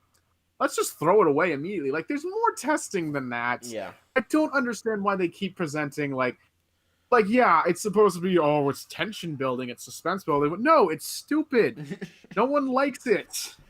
No one likes you having your super serial, super smart villains just be like, oh yeah, I've never seen this thing before. I've never worked with this kind of material before. I'm going to make a doomsday weapon with this right now. Hey, bye. So there... So there are 2 points in his plan where I'm just like, how did you not get caught immediately? The first one is the opening scene in the desert where Lois Lane almost gets murdered by warlords. And actually, Jimmy Olsen totally does. Jimmy Olsen, random CIA agent. Okay, sure, gets shot in the head within 5 minutes. Superman's best friend just got shot. And we don't even waste time with a camera shot on him. Mm-hmm. Classy. So anyways, the 10 rings kill Jimmy Olsen and then try and kill Jimmy Olsen. And Superman comes in to save the day, and but a bunch of this African warlord has a bunch of white mercs that are all secretly working for Lex Luthor, who, after Lois Lane is just taken into another room, they just shoot everyone and then walk away. And I guess the idea is to blame it on Superman? Because Superman uses guns, right?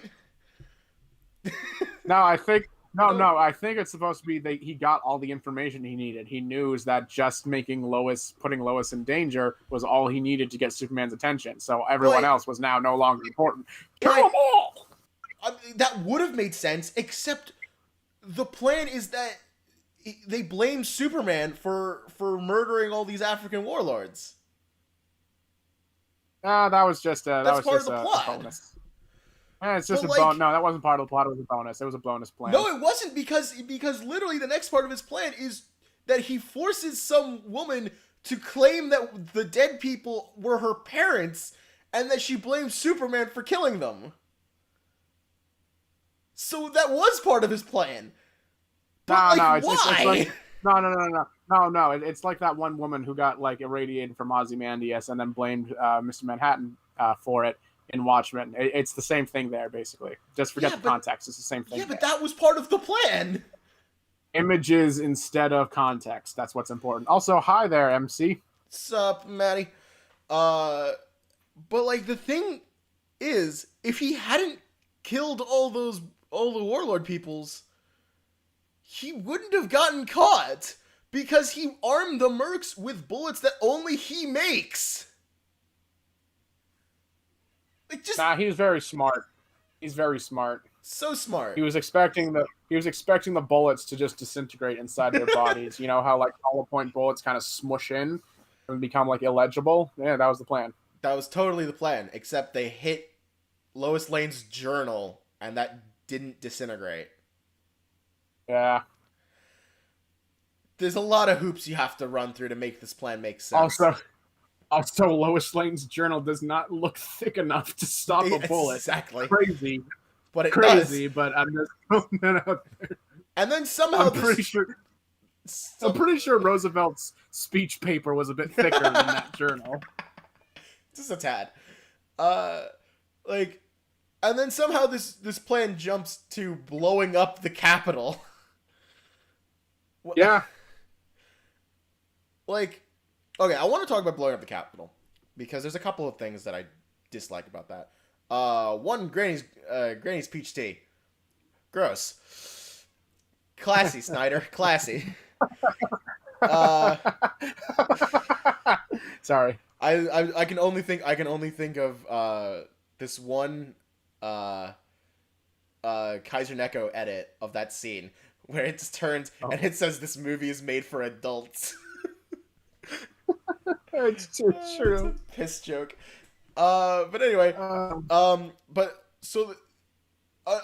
like I said, like I keep mentioning, they keep putting in these long-running Superman characters only to kill them. Mercy Graves, she's in the movie.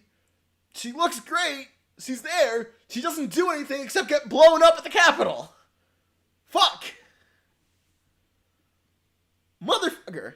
My favorite fucking character. Why would you get rid of Lex? Why would you get rid of an agent, a named agent of Lex Luthor like that? That irritated me. I don't like that.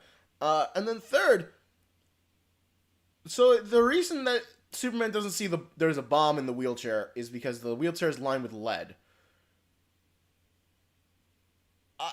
How exactly did Lex know about the lead thing? Because up until that point in the movie where they casually mentioned the lead thing, that hadn't been stated before in the movies. Also, why is Superman not immediately concerned he can't see through a normal wheelchair?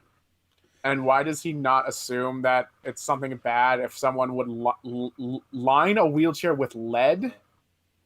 Hello, everyone. My brother decided to... Hello. Yeah, that should have been a few red flags right there, right?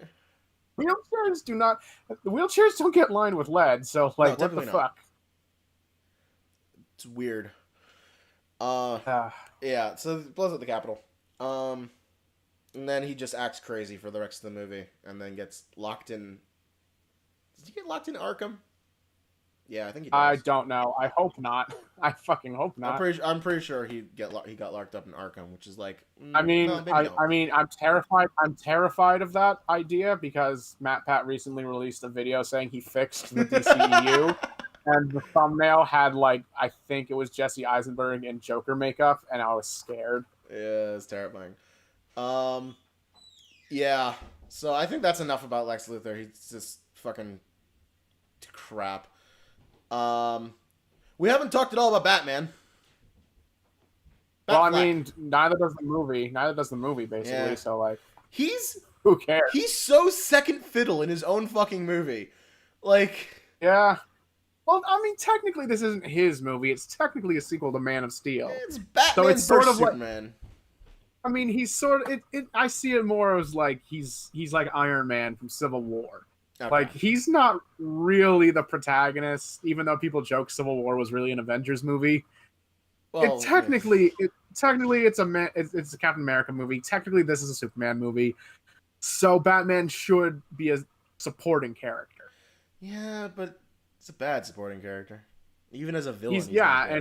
Well, that's the thing. He's not. He's a supporting character because he's certainly not the antagonist. He's certainly not the main antagonist. Yeah, they fight, but definitely not. They fight worse things later for most of the movie. Yeah. So his motivation was that he saw the destruction of Metropolis, and he doesn't like that Superman is an alien. It's so scary. Oh my gosh, he's an alien that walks among us. If there's even a 1% chance that this could be a problem, he's our problem. I kind of love how Alfred just kind of looks at him and just goes, "No, you're fucking stupid. What is wrong with you? This is dumb. That's a dumb thing to say." Batman, by that logic, the Yellowstone National Park supervolcano should be high on your list because people have been saying that thing's has a 10% chance of erupting for nearly a century now. I mean, yeah, technically it's not due. Why hasn't fucking Batman tried to kill every politician in Gotham? There's a 1% chance that they're gonna ruin the city. Forget the politicians. Why hasn't he blown up the police force? There's a 50% chance that every cop in Gotham is crooked. I think that's a conservative estimate right there. Yeah. It's Gotham we're talking about. Jim Gordon's the only good cop in Gotham. Harvey Bullock is maybe. Depends on your continuity. Not complete scum, maybe. Yeah. Oh my god, Bats. He's just so... He's gone gun crazy in this movie. He Batmobile... does. No, this is fucking Thomas Wayne as Batman. This isn't Bruce. This is Thomas Wayne. Feels way more like Thomas Wayne. Batman. Gone are the days where he was worried about killing people. Nah, he's just got a gun. He literally blows people up with a missile. It's just no big deal. Yeah. Fuck you, okay, here's the thing. Are they going with the idea that he's still mourning Jason Todd's death at the hands of the Joker, and this is why he's going a bit more medieval? They killed a Robin. They didn't say which one. Could have been Dick. Well, because Jason Todd's the only one I remember him that one dying and him going off onto a massive depressive episode where he did in Yeah. fact nearly kill people until he brought Tim Drake on. Yeah, they did do that.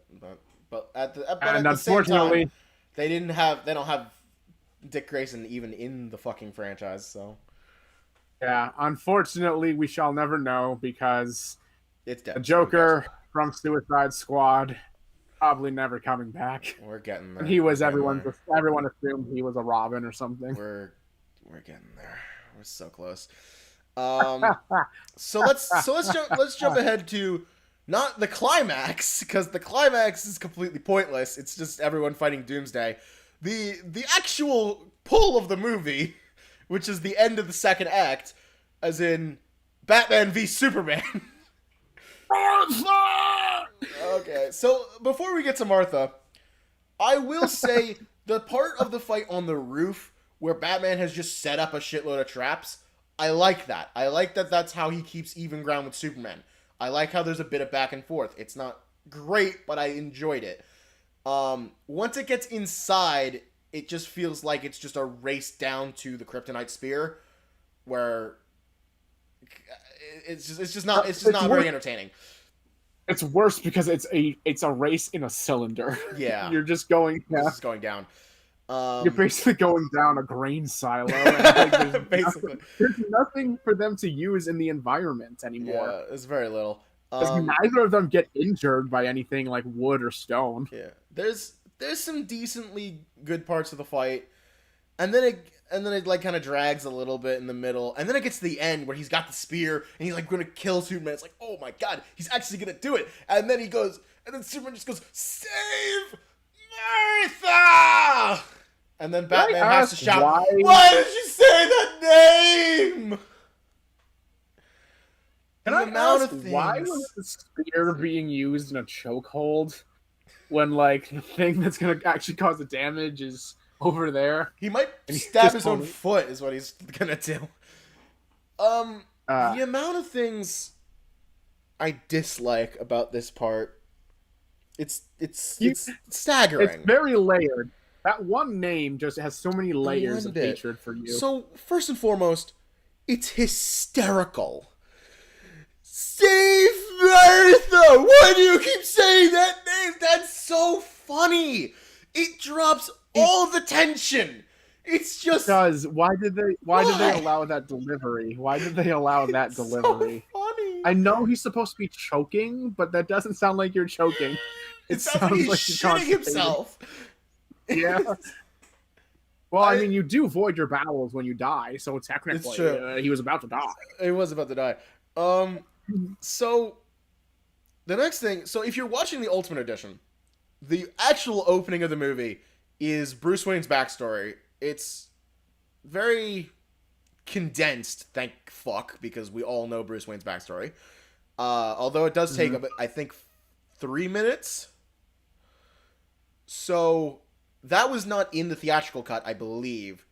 So in the theatrical cut, when he says save Martha, they goes through this quick version of his backstory, which it's just all the highlights, you know, the alleyway, the pearls getting shot off, the graves, you know, all the important shit, you know. But like, if you're watching the Ultimate Edition, you already saw all this at the beginning of the movie, so it's just a repeat. But like, fine, whatever. He remembers who his own Martha is, because he really needed to. That's like whatever.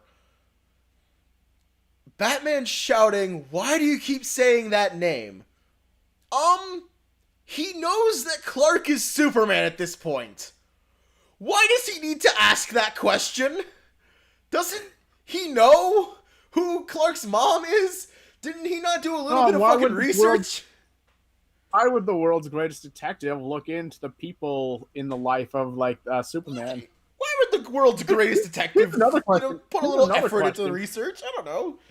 Why is Superman asking him to save his mom when, like, they're currently trying to kill one another?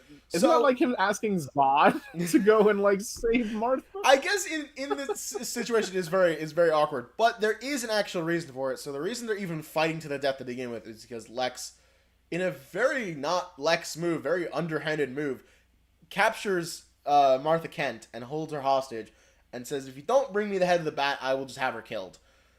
So Clark, in a very rare bit of actually being Superman, goes to Bruce to try to convince him to help him save Martha. And of course, Bruce is a dickhole at this point in the movie and ignores him, and that's why they start fighting. And so when when Clark is down and he thinks he's gonna die, he makes one last attempt to appeal to Bruce's humanity to save his mom. He doesn't even care about his own life at that point, which is, again, one of the few moments where he's actually Superman. And, of course, Bruce takes it like a babbling moron at that point, because he is a babbling moron at that point.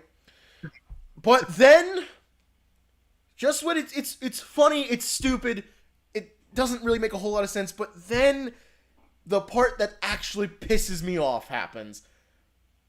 Lois Lane runs in, and as he's shouting again, why do you keep saying that name? She shouts back, it's his mother's name! And I just go, thanks, movie! I got it! Thank you! They literally, Lois Lane... Batman didn't get it. Batman didn't get it, though. Yeah, but they're not talking to Batman, are they? They're talking to the audience! Batman is the conduit for the audience in this scene. Lois Lane ran in with a comically large spoon filled with the words, it's his mom's name, and shoved it down our throats! Bad filmmaking! If you have to just straight up tell us what's happening, you failed the scene! Go back and write it again! What the fuck, David S. Goyer? What the fuck, other guy that wrote the movie besides David S. Goyer? I think he's the guy who wrote the Justice League movie. God! That's the part that I can't understand. Everything else, I can understand why people could defend it. I cannot for the life of me understand why people could possibly defend Lois Lane just telling us the point. Just Deus Ex Machina-ing the fight and just being like, you have no reason to fight. You are both brothers by different mothers named Martha. Named Martha. And then they're best friends. They just get up like they didn't, like we're just about to murder each other. Oh no, the last fight though, it doesn't, if that was the case, if that was all that was needed, literally, why did, I understand Batman's being a dickhole, but like, if Superman comes to him and just says, look, I'm sorry, please help me save mommy, why couldn't they have said that and completely ignored the battle? It would have gotten the same exact like ending. I agree. Oh God. God, I hate that scene. I hate it so much. It ruins a decent. Oh, don't worry. You got your big one out. You got your big pissed off angry thing out. Right. So now we're more or less done with Batman v Superman. There's like nothing left after that. It's just like they fight Doomsday. Yeah, there isn't. We kind of talked about that already, and there's like nothing really important about the Doomsday fight other than Superman dying, of course. That's kind of a big deal because they shoot in the death of Superman in the last like 20 minutes. Yeah, and then completely shoot themselves in the foot because they also immediately upon like trailers for Justice League coming out, Superman's there. It's just Superman's like just in it. You know, no one. Anyways. Anyway, so that's the end of Batman v Superman. Yeah, it's not good, but I appreciate it a little bit more than I did when it came out in 2016. I found a so every year on Facebook I do my top 10 and top 10 best and worst movies of the year, and I've been doing it since 2015. So I found my list from 2016. And Batman v Superman was my number one worst of 2016. Mm-hmm. And I'm not even so sure that I agree with that anymore. But I think it was hilarious what I wrote. One of the first things that I wrote was, yeah, Man of Steel had problems, but it had good things that didn't carry over to Batman v Superman. Like, and I'm just trying to think, what the fuck were those good things that I was thinking about for Man of Steel? It's like I can't think of a single nice thing to say about Man of Steel anymore. What did I have 4 years ago or 5 years ago? I don't know. So, let's move on to the two pointless ones.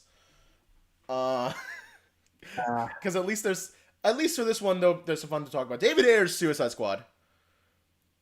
That's a movie. Yeah, I remembered. Here's the thing. I saw the movie because it was being showcased for like a Halloween event at our college. Oh yeah, that was the only reason. That's true. Yeah, that was the only reason I bothered. I went dressed up as the Scarecrow. Nice. The only reason I bothered going to see the movie at all, and upon seeing it, just it's a movie. It's I mean, it's a movie with Will Smith in it. Yeah, it's a movie with Will Smith in it. Will Smith is certainly in the movie. Okay, this has nothing to do with the original Suicide Squad, but now the Suicide Squad is coming out. Can I just say, why the hell is Idris Elba just being Will Smith in this new movie? Well, he's Bloodsport, but because he's... I mean, I would have loved him character. It's basically the same character. It's the same character, just with a different outfit and, like, being played by the thinking man to Will Smith. Because I think Will Smith didn't want to come back. That's probably why. Probably not. It's understandable given how his treatment. God, he was given nothing to do, which is the case for everyone in this movie. That's I think the biggest problem with Suicide Squad is there's all this build up in the beginning. You're learning about all these characters, and there's a lot of characters to go through. You're learning about who they are. There's all this big emergency setup. It's big. It's climbing, and then when it actually gets to the second act, where we're actually supposed to be climbing action, it's just flatlining for the entire movie. First of all, also, only 4 of those characters ended up being important to the ending. All but right. Can I ask what the most like overt, confused part about that whole characters having nothing to do? Killer Croc. Yeah. Why was he just a like uncomfortable black stereotype? I don't know. Why did he ask for BET as his reward for saving the world? It's so because it was. I know his name is Waylon. So, I know his name is Waylon, and that's like a stereotypically like. That's these days. Like, yeah, when he was first made, Waylon was a more interracial name, but like, why? So here's something that has to be talked about when it comes to Suicide Squad is they did a lot of reshoots because the reaction to the first trailer, which was released at the very end of 2015, early 2016, was that was the Bohemian Rhapsody one, right? No, that was not the Bohemian Rhapsody one. Oh, it might have been. No. The Bohemian Rhapsody one was the second trailer. The very first trailer, people thought it was too grim, and no one was really hyped for it. So they requested a reshoot to make the movie funnier.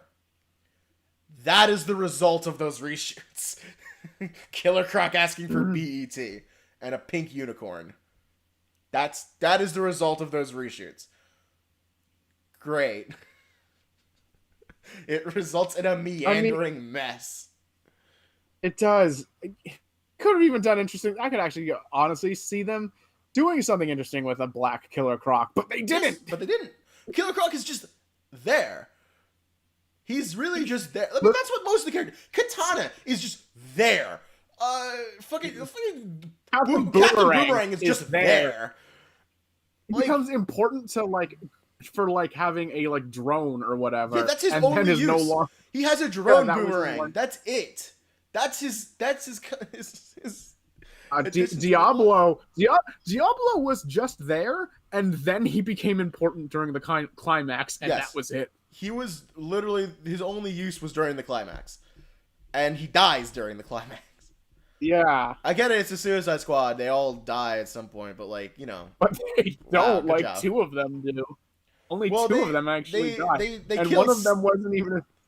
They kill Slipknot less than 5 minutes into the mission just to show off that they have bombs in their necks. It's the most pointless death of all time. What a useless character. What did they even have him in the movie? As a character, no. Why did they pick Slipknot of all random ass characters? I don't know. There are a couple of things I liked about the movie. Margot Robbie as Harley Quinn. Great pick. Yeah. Great pick. The issue with it is the people who were casting and writing for Harley Quinn really only saw Margot Robbie for her role in Wolf of Wall Street, and that's it.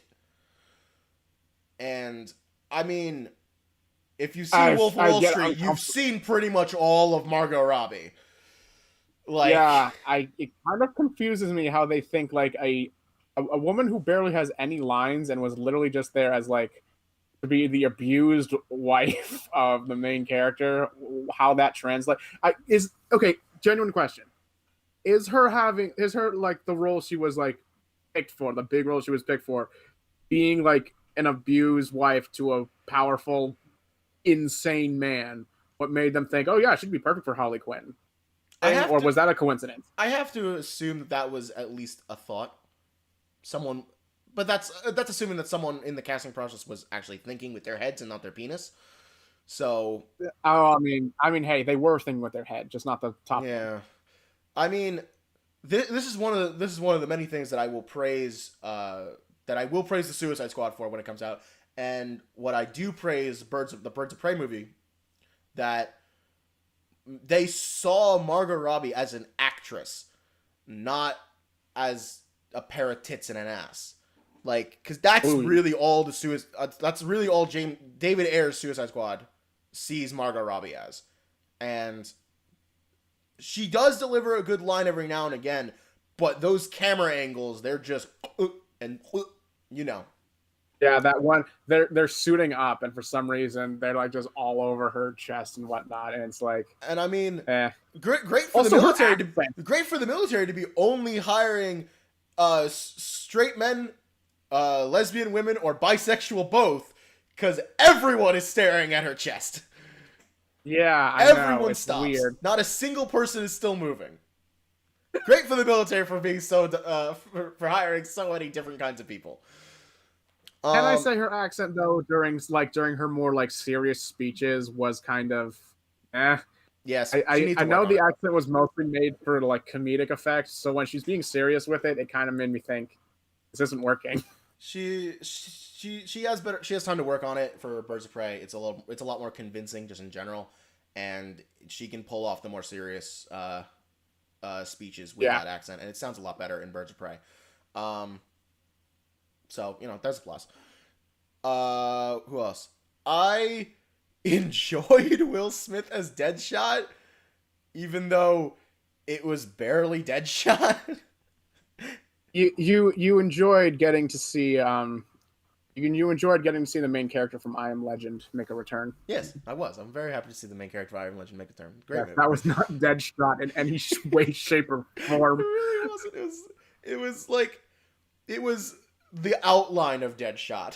They got all the things that kind of make him up on the surface, and then didn't get anything inside. It was Hancock. It was Hancock without the flight. It was Hancock, but with guns instead of superpowers.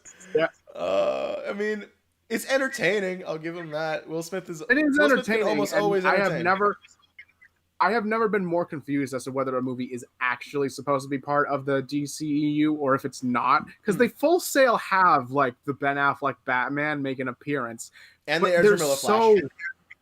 Yeah, and the Ezra Miller Flash for like 5 seconds. Yeah, for a cameo. Unfortunately, that might have been wasted, given Ezra Miller might not be the Flash for much longer. Oh well, we'll get there. But anyways, yeah. But so like, I was sitting with that movie, and I'm thinking, wow, I genuinely do not think this is actually supposed to be part of the DCU, and I'm okay with that. I'm okay with that. I mean, that's fine to be okay with it because I know for a fact that it is and how it is. Oh no! And the two reasons. No. The two reasons are, the first is unfortunately the Jared Leto Joker. Because he's in the epilogue of the Snyder Cut. That makes me sad. Yeah.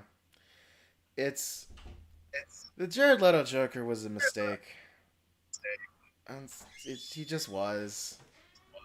Yeah. Another person is coming down here. Hello. Uh, like, yeah, that's it. A lot of what he was supposed to do in the movie got cut out apparently. So that's why his appearance in Suicide Squad feels so like jarring and random at times.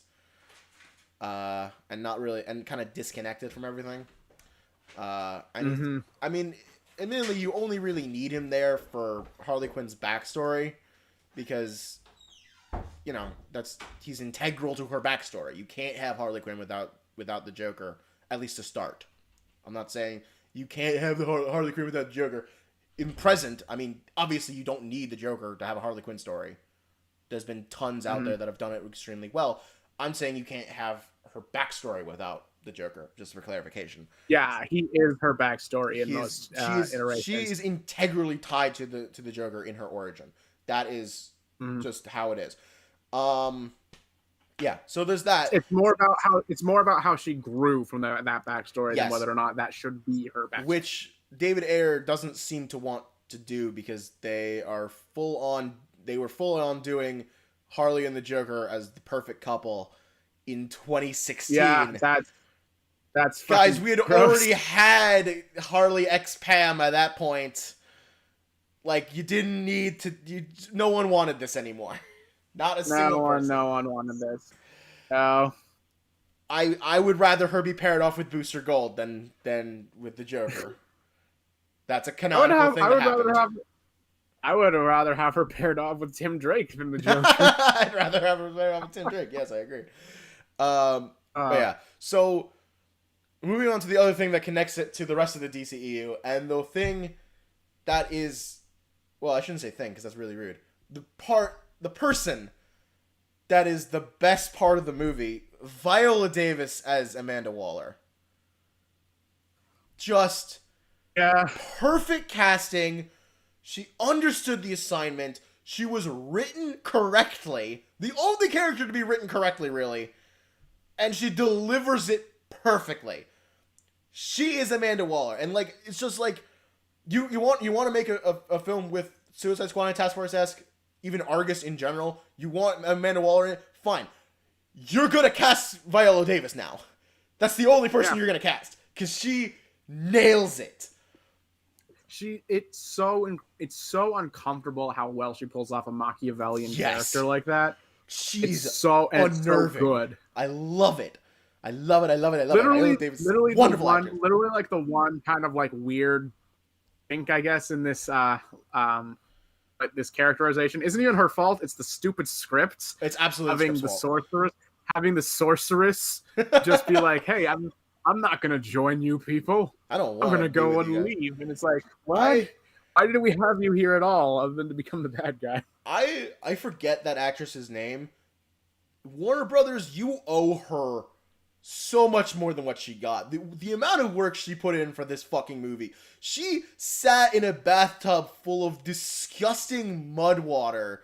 She made out with the guy who plays Rick Flag. That man is not handsome. She fucking gyrates around in the weirdest outfit just imaginable. It has the most horrible makeup on. She deserves way more than what she got. All right, she got covered in mud water multiple times. Not even just the bathtub scene. I'm looking up her name, and I will. She literally had to get caked in like mud and dirt and whatever to get out of a cocoon of her own body. She deserves so much more than what her eyebrows are anyone gave her. Hold on. Why is this top build versus? Oh god, this just fucking t-shirt vendor is higher build than her. Where the fuck? Oh right, Panda Man's in this. Common is in it. I completely forgot. Cara Delevingne. She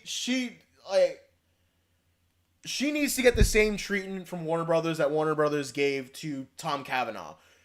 Because Tom Cavanaugh, before he was in The Flash, his biggest role was in Yogi Bear.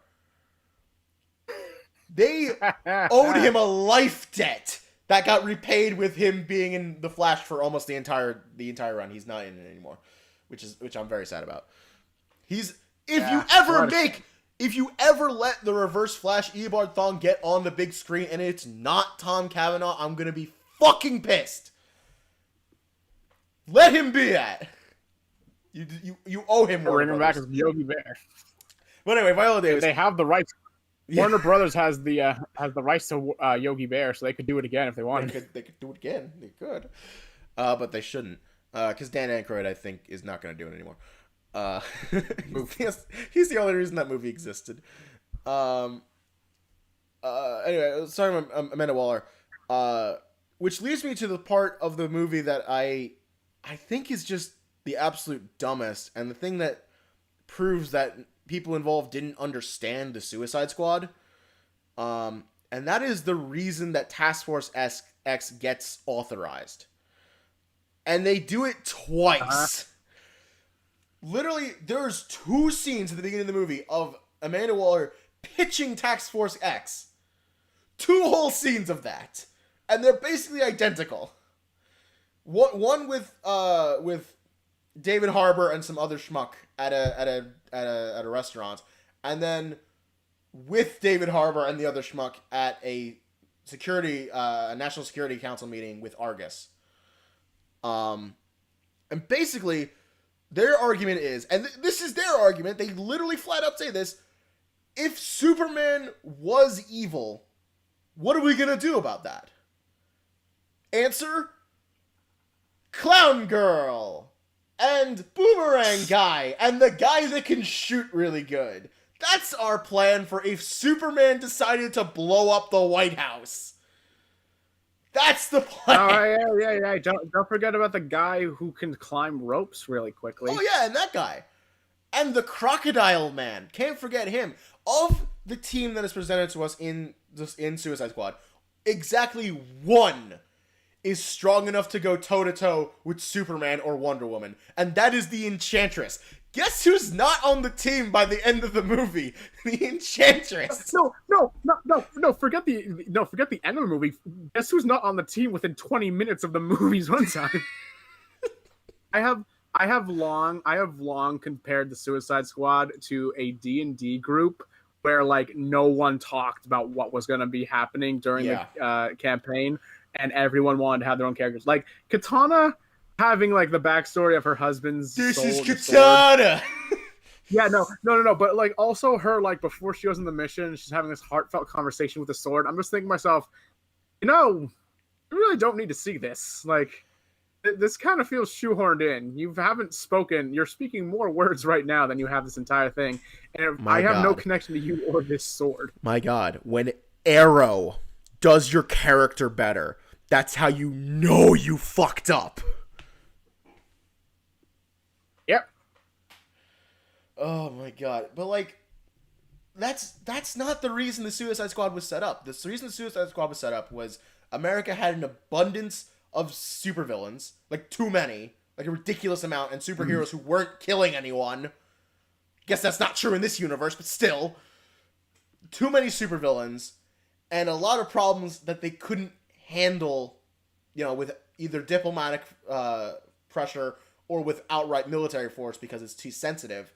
And Amanda Waller looked at both of these problems and said, "Boo! Supervillains that work for us to solve our problems and that we can just deny. We can just deny that they were even there, that they even work for us if they get caught. Or we could just blow them up. Who cares? No one will care if a few supervillains die." That was the point of that. You know what is the rival to the U.S. rival for Justice League? Task Force Z. That's a real thing in the comics. Task Force Z is like this about getting more powerful metahuman supervillains to fight the Justice League should they ever become a problem. But not Task Force X. I keep missing the word X. Yeah. So I'm very much looking forward to the Suicide Squad. I am very excited for it. They got a lot of characters that I want to see I'm on very screen. excited for the Thinker. I'm excited for the Mm. Thinker.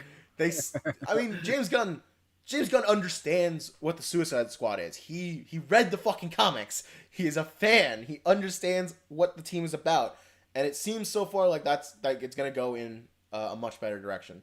I'm already in love with John Cena as the Peacemaker. Hysterical. Yeah. Good for him. You know what? Good for him. Good for John Cena for finally breaking that mold that only a very few number of WWE wrestlers get. And actually, he's escaped the Fred universe and is now actually in like a potentially good role for him. Let's be fair. Let's be fair. The Rock made it in to that world. John Cena kind of forced his way in. He just kept appearing in movies until we just agreed that it's okay for him to be in movies. That's really what happened. Yeah, but at least now it's a good one. Yes, yeah, it is. But yeah, Suicide Squad as a movie is poorly executed, very convoluted, and yet not complicated enough to warrant being so convoluted. It never has any stakes or tension. I mean, they almost lose an entire city, I guess, but I think it's completely evacuated. So who gives a shit? Yeah. It's just so bland. And if you watch the extended cut, like I did, the only thing that gets added are really just a couple of more scenes of Harley Quinn's backstory. That's what was cut out of the movie that was included in the extended cut. Stuff that makes zero impact on the movie. It's just none. And it's again just like with Man of Steel. She sees a motorcycle and goes, "Oh my god, a motorcycle! I was on a motorcycle once," and then it cuts to her on a motorcycle. Stupid. Mm-hmm. So, will #release the Ayer cut ever happen? I don't think so. I don't think Warner Brothers cares enough, especially with this new Suicide Squad movie on the way. Yeah, I don't think that's ever gonna happen. I mean, if you would ask me 2 years ago, I would have said there's no way the Snyder Cut's ever happening. So, I don't know. Maybe I'm just dumb. Who knows? So, finally, before Justice League came out, there was Wonder Woman. I don't know if there's really anything really much to talk about with Wonder Woman. It actually doesn't add anything.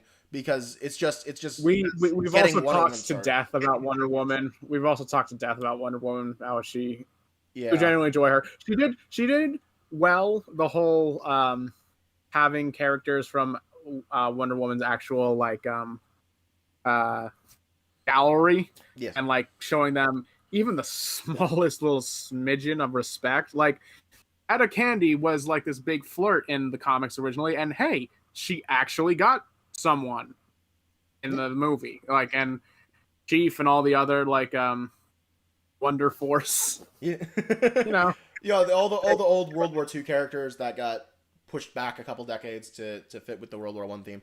You talked about the plot a lot more in a video that we put up last year, which I highly recommend because that was a really good look into the villain of that movie about Ares.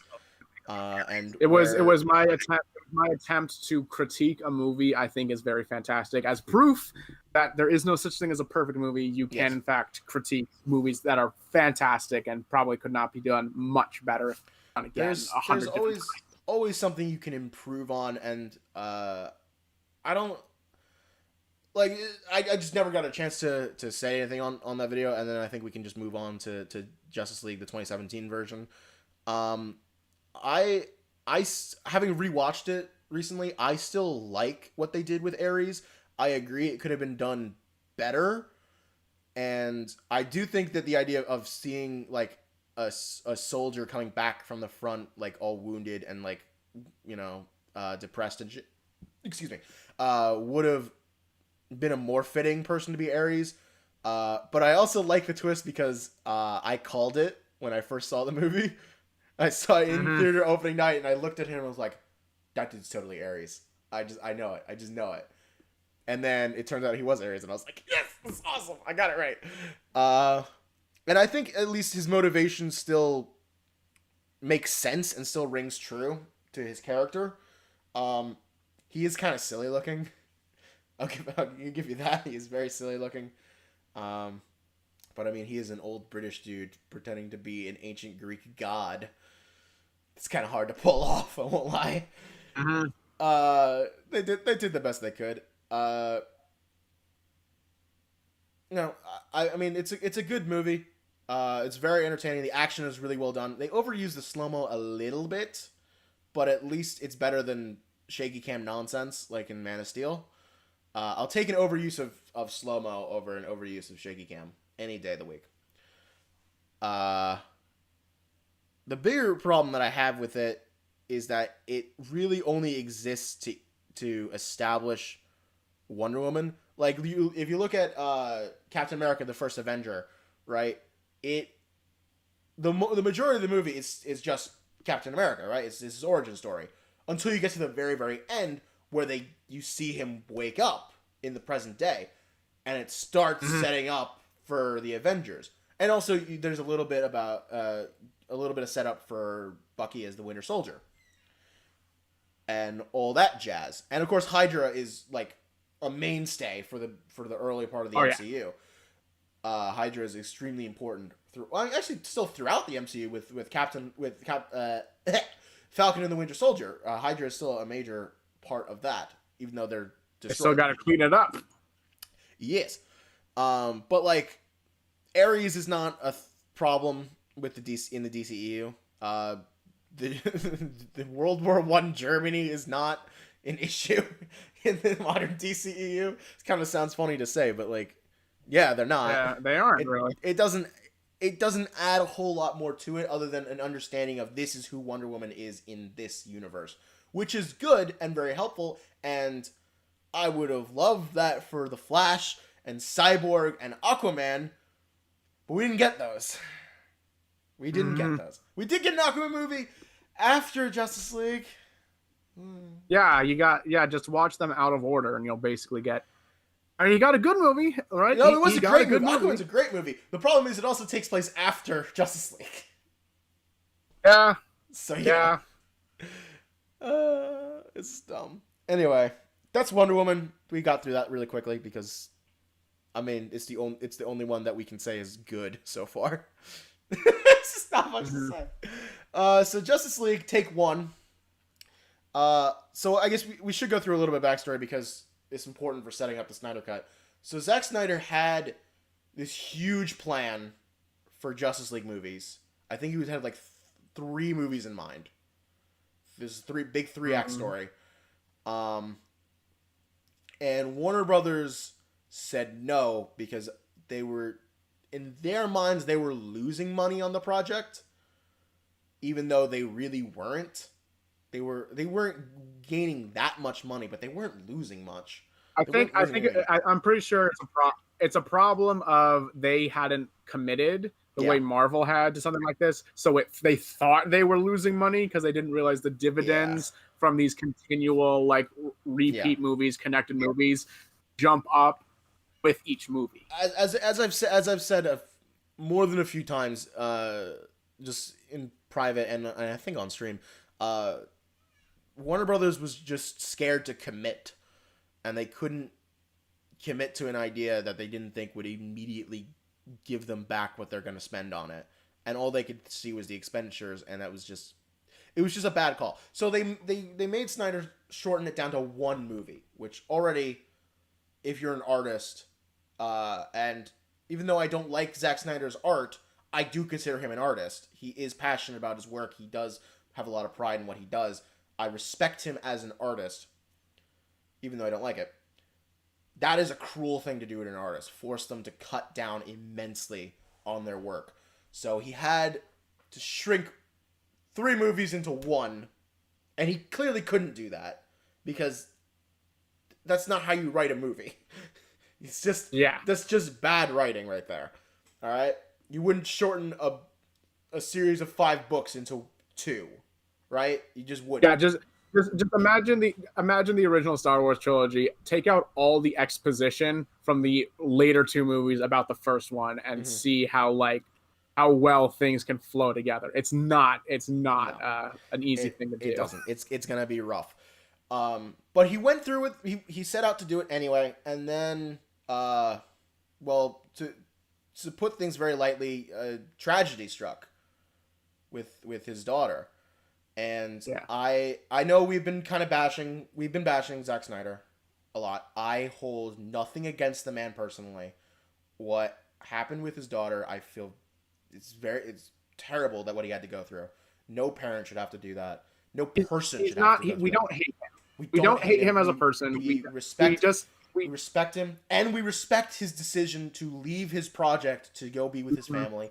That is not an easy thing to do. I completely understand. There are plenty of directors who wouldn't even be like that. Yeah. Would not have that strong of a conviction for like even their love life or personal life to do something like that. So it's good that he has a healthy view of his work, even if he is passionate about it. I respect that immensely about him. I just do. He did what he had to do, and I can respect him for that. Warner Brothers then said, "Hey Zach, I know you're going through a hard time, but fuck you, we're gonna replace you." And then hired, of all people, Joss Whedon. Look. Oh, what do you dislike about Joss? He did Buffy the Vampire Slayer 30 years ago. Isn't he a perfect pick? He's still hot. His problem is he doesn't do anything where he doesn't have a hand in the script. And don't you remember the original Joss Whedon Wonder Woman? They were holding on to him because of that. They had to take it away from him. They were paying it back. So Joss Whedon doesn't work on a movie where he doesn't have a hand in the script. That's just his thing, because he started as a screenwriter, and that's what his passion was. Warner Brothers was perfectly okay with that because they didn't like Snyder's script. They didn't like the script that they had, and they were perfectly fine with Joss Whedon going and changing things. Now, this is where me and the conspiracy theorists split off. Because everything up to that, that's true. That's what happened. It sucks that that's what happened, and it made for a worse product, or a weaker product. The conspiracy theorists then go on to say that he completely changed the movie to be something that it was absolutely not supposed to be. Having seen the Snyder Cut, Joss Whedon barely changed anything. Barely. We'll get to this a little bit more in a bit. He pruned. It was mostly really pruning. Just pruned the fucking thing and punched up a few of the jokes. He made it a little funnier. Okay. He didn't completely kill the movie. So, Justice League, the take one, is mediocre. That's just what it is. It's a mediocre movie.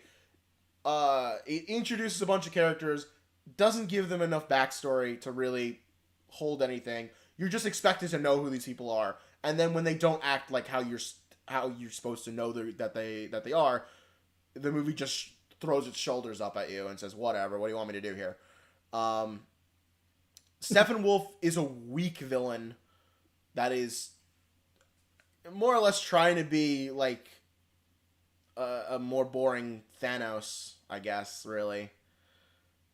He's not a more boring Thanos. He's a more boring Doomsday. Yeah, he kind of is. Yeah.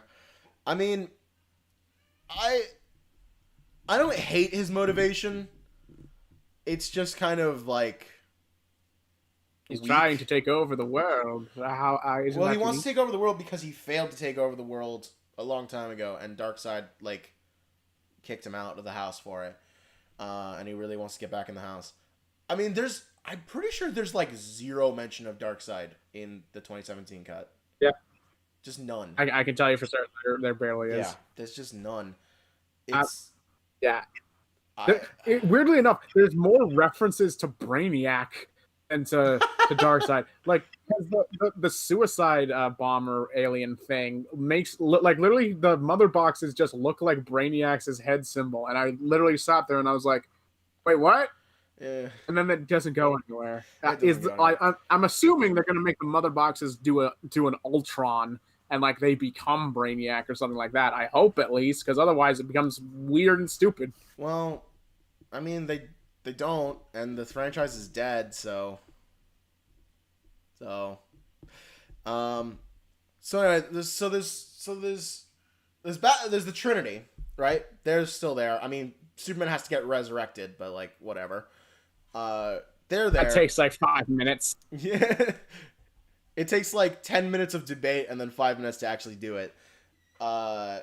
So like in the 2017 one, Batman gets the team together, but there's a lot about Wonder Woman needing to learn to be a leader, which is not a great storyline or character arc, but given what she's given in the Snyder Cut, it is a story arc. She has a character arc. It's not great, but I'll take it. Batman, he's kind of just a dick. He's a dick who sometimes is more dark skinned than in other times. Yeah. And then Superman is barely in the movie because he's dead for half of it, more than half of it. He just asks if people bleed, and that's it. Which I think, honestly, I like that as a callback.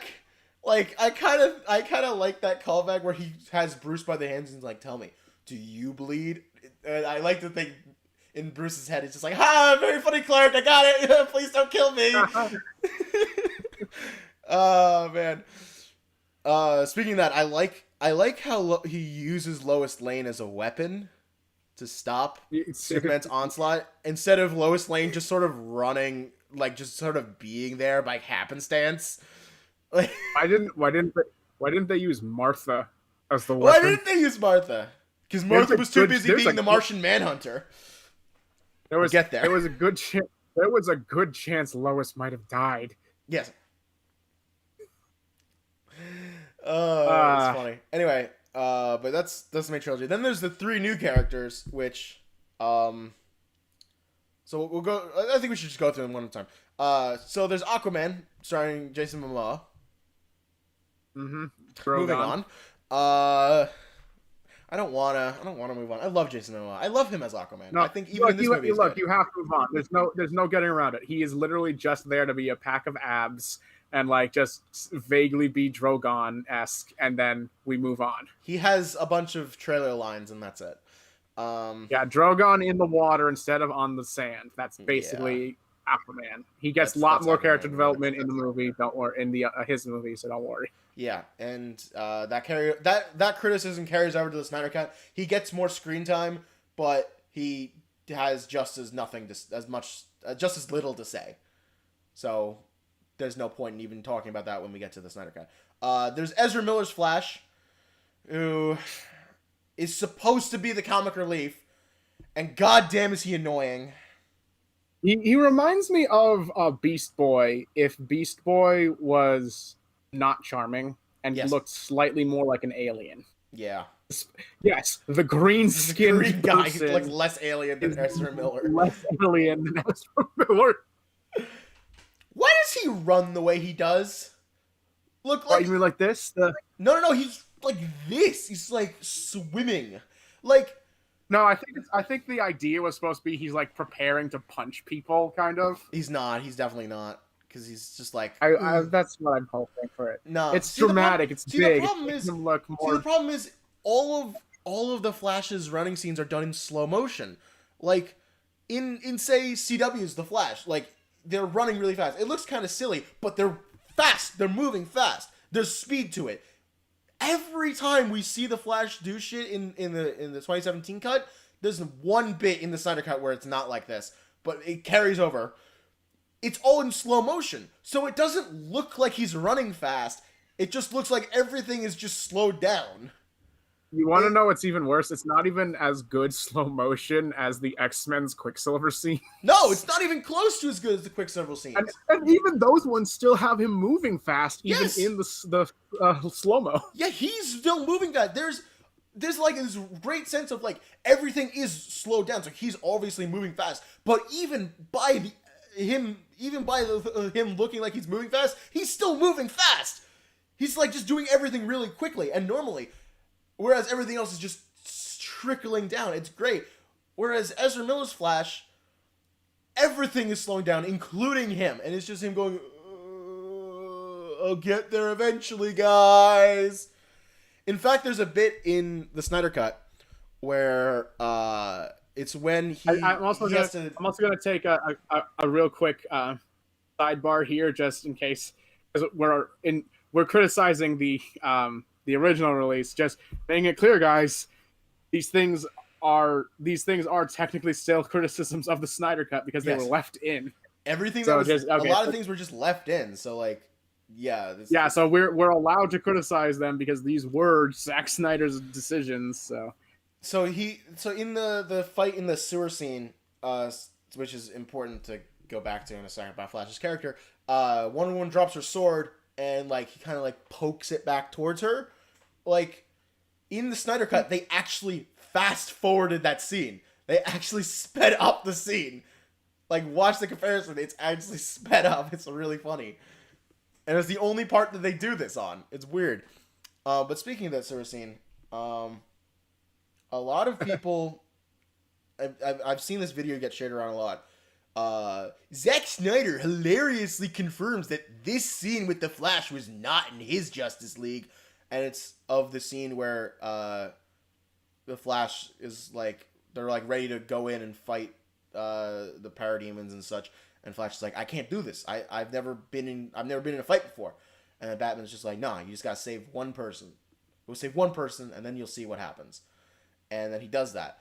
And while that scene is dumb and like kind of makes the Flash look like a wimp.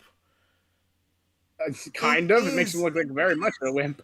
It isn't that bad because it is his character arc. Again, much like what I said with Wonder Woman, at least he has a character arc in the 2017 cut. In the Snyder Cut, yeah, he goes in and he punches people. Like, okay, cool. But that also means that he doesn't go anywhere. He doesn't grow as a character.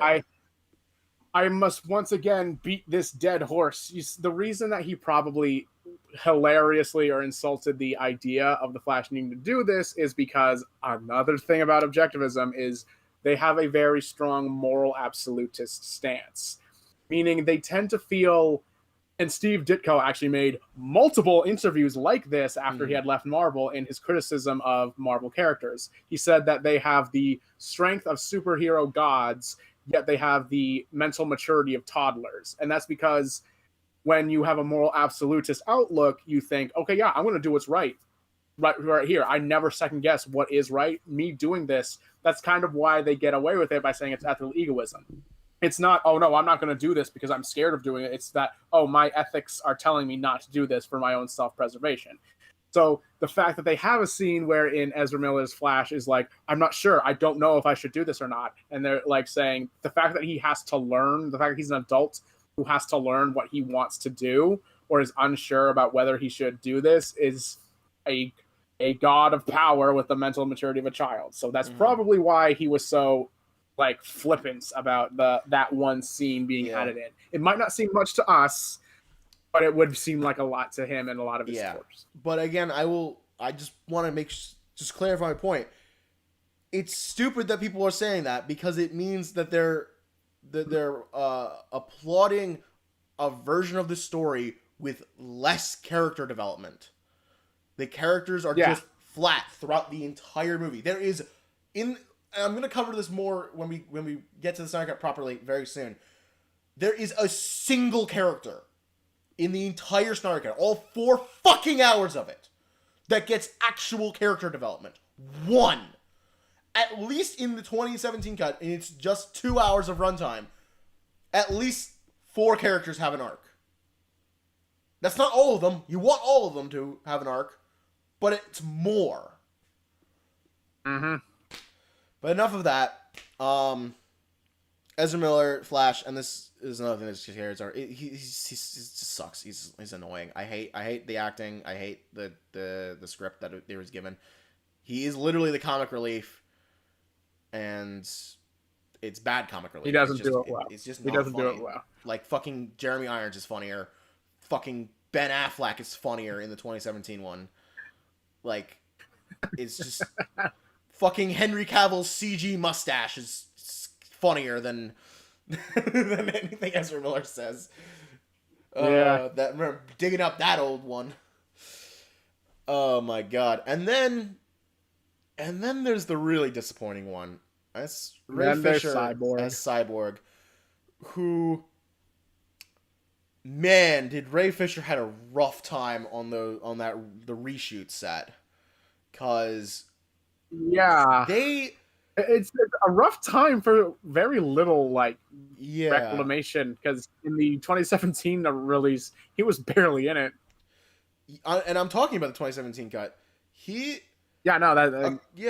According to him, he was fucking picked on by the producers, by Joss Whedon, by Jeff Johns, who apparently said, quote from Ray Fisher, that they did not want the movie to be centered around an angry black man.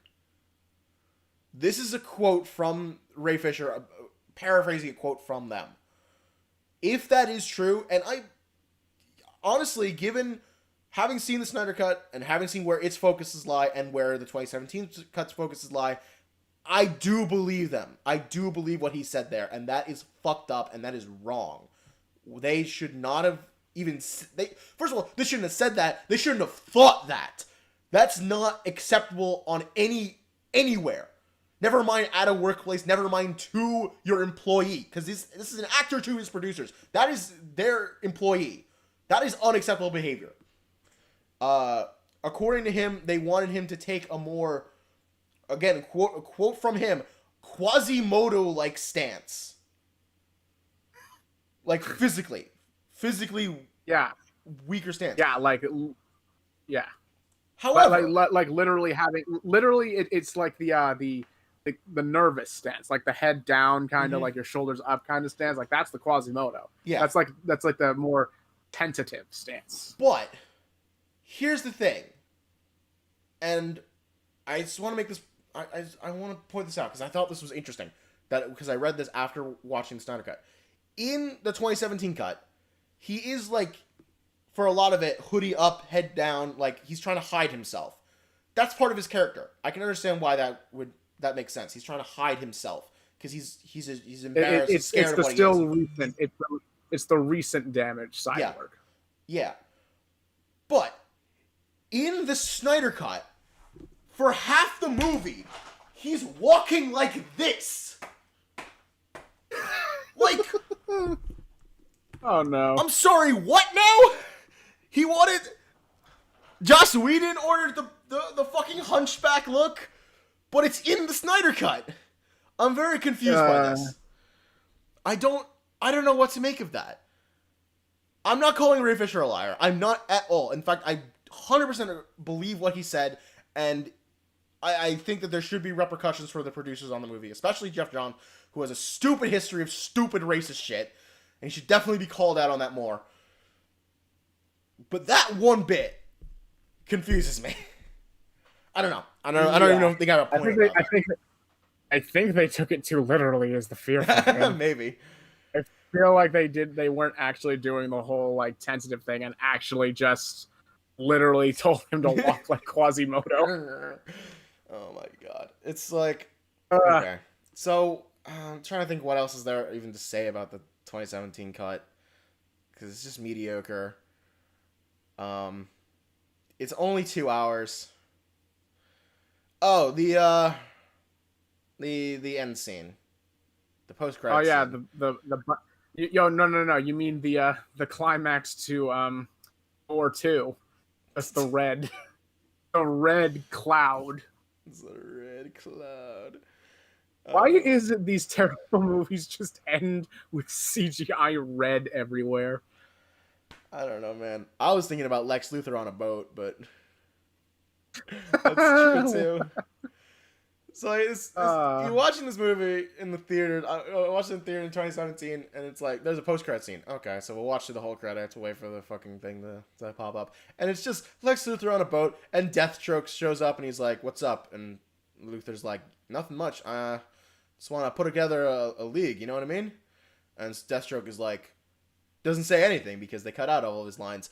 And I'm just sitting there thinking, like, You want to put together a league? Well, why aren't there more of you here?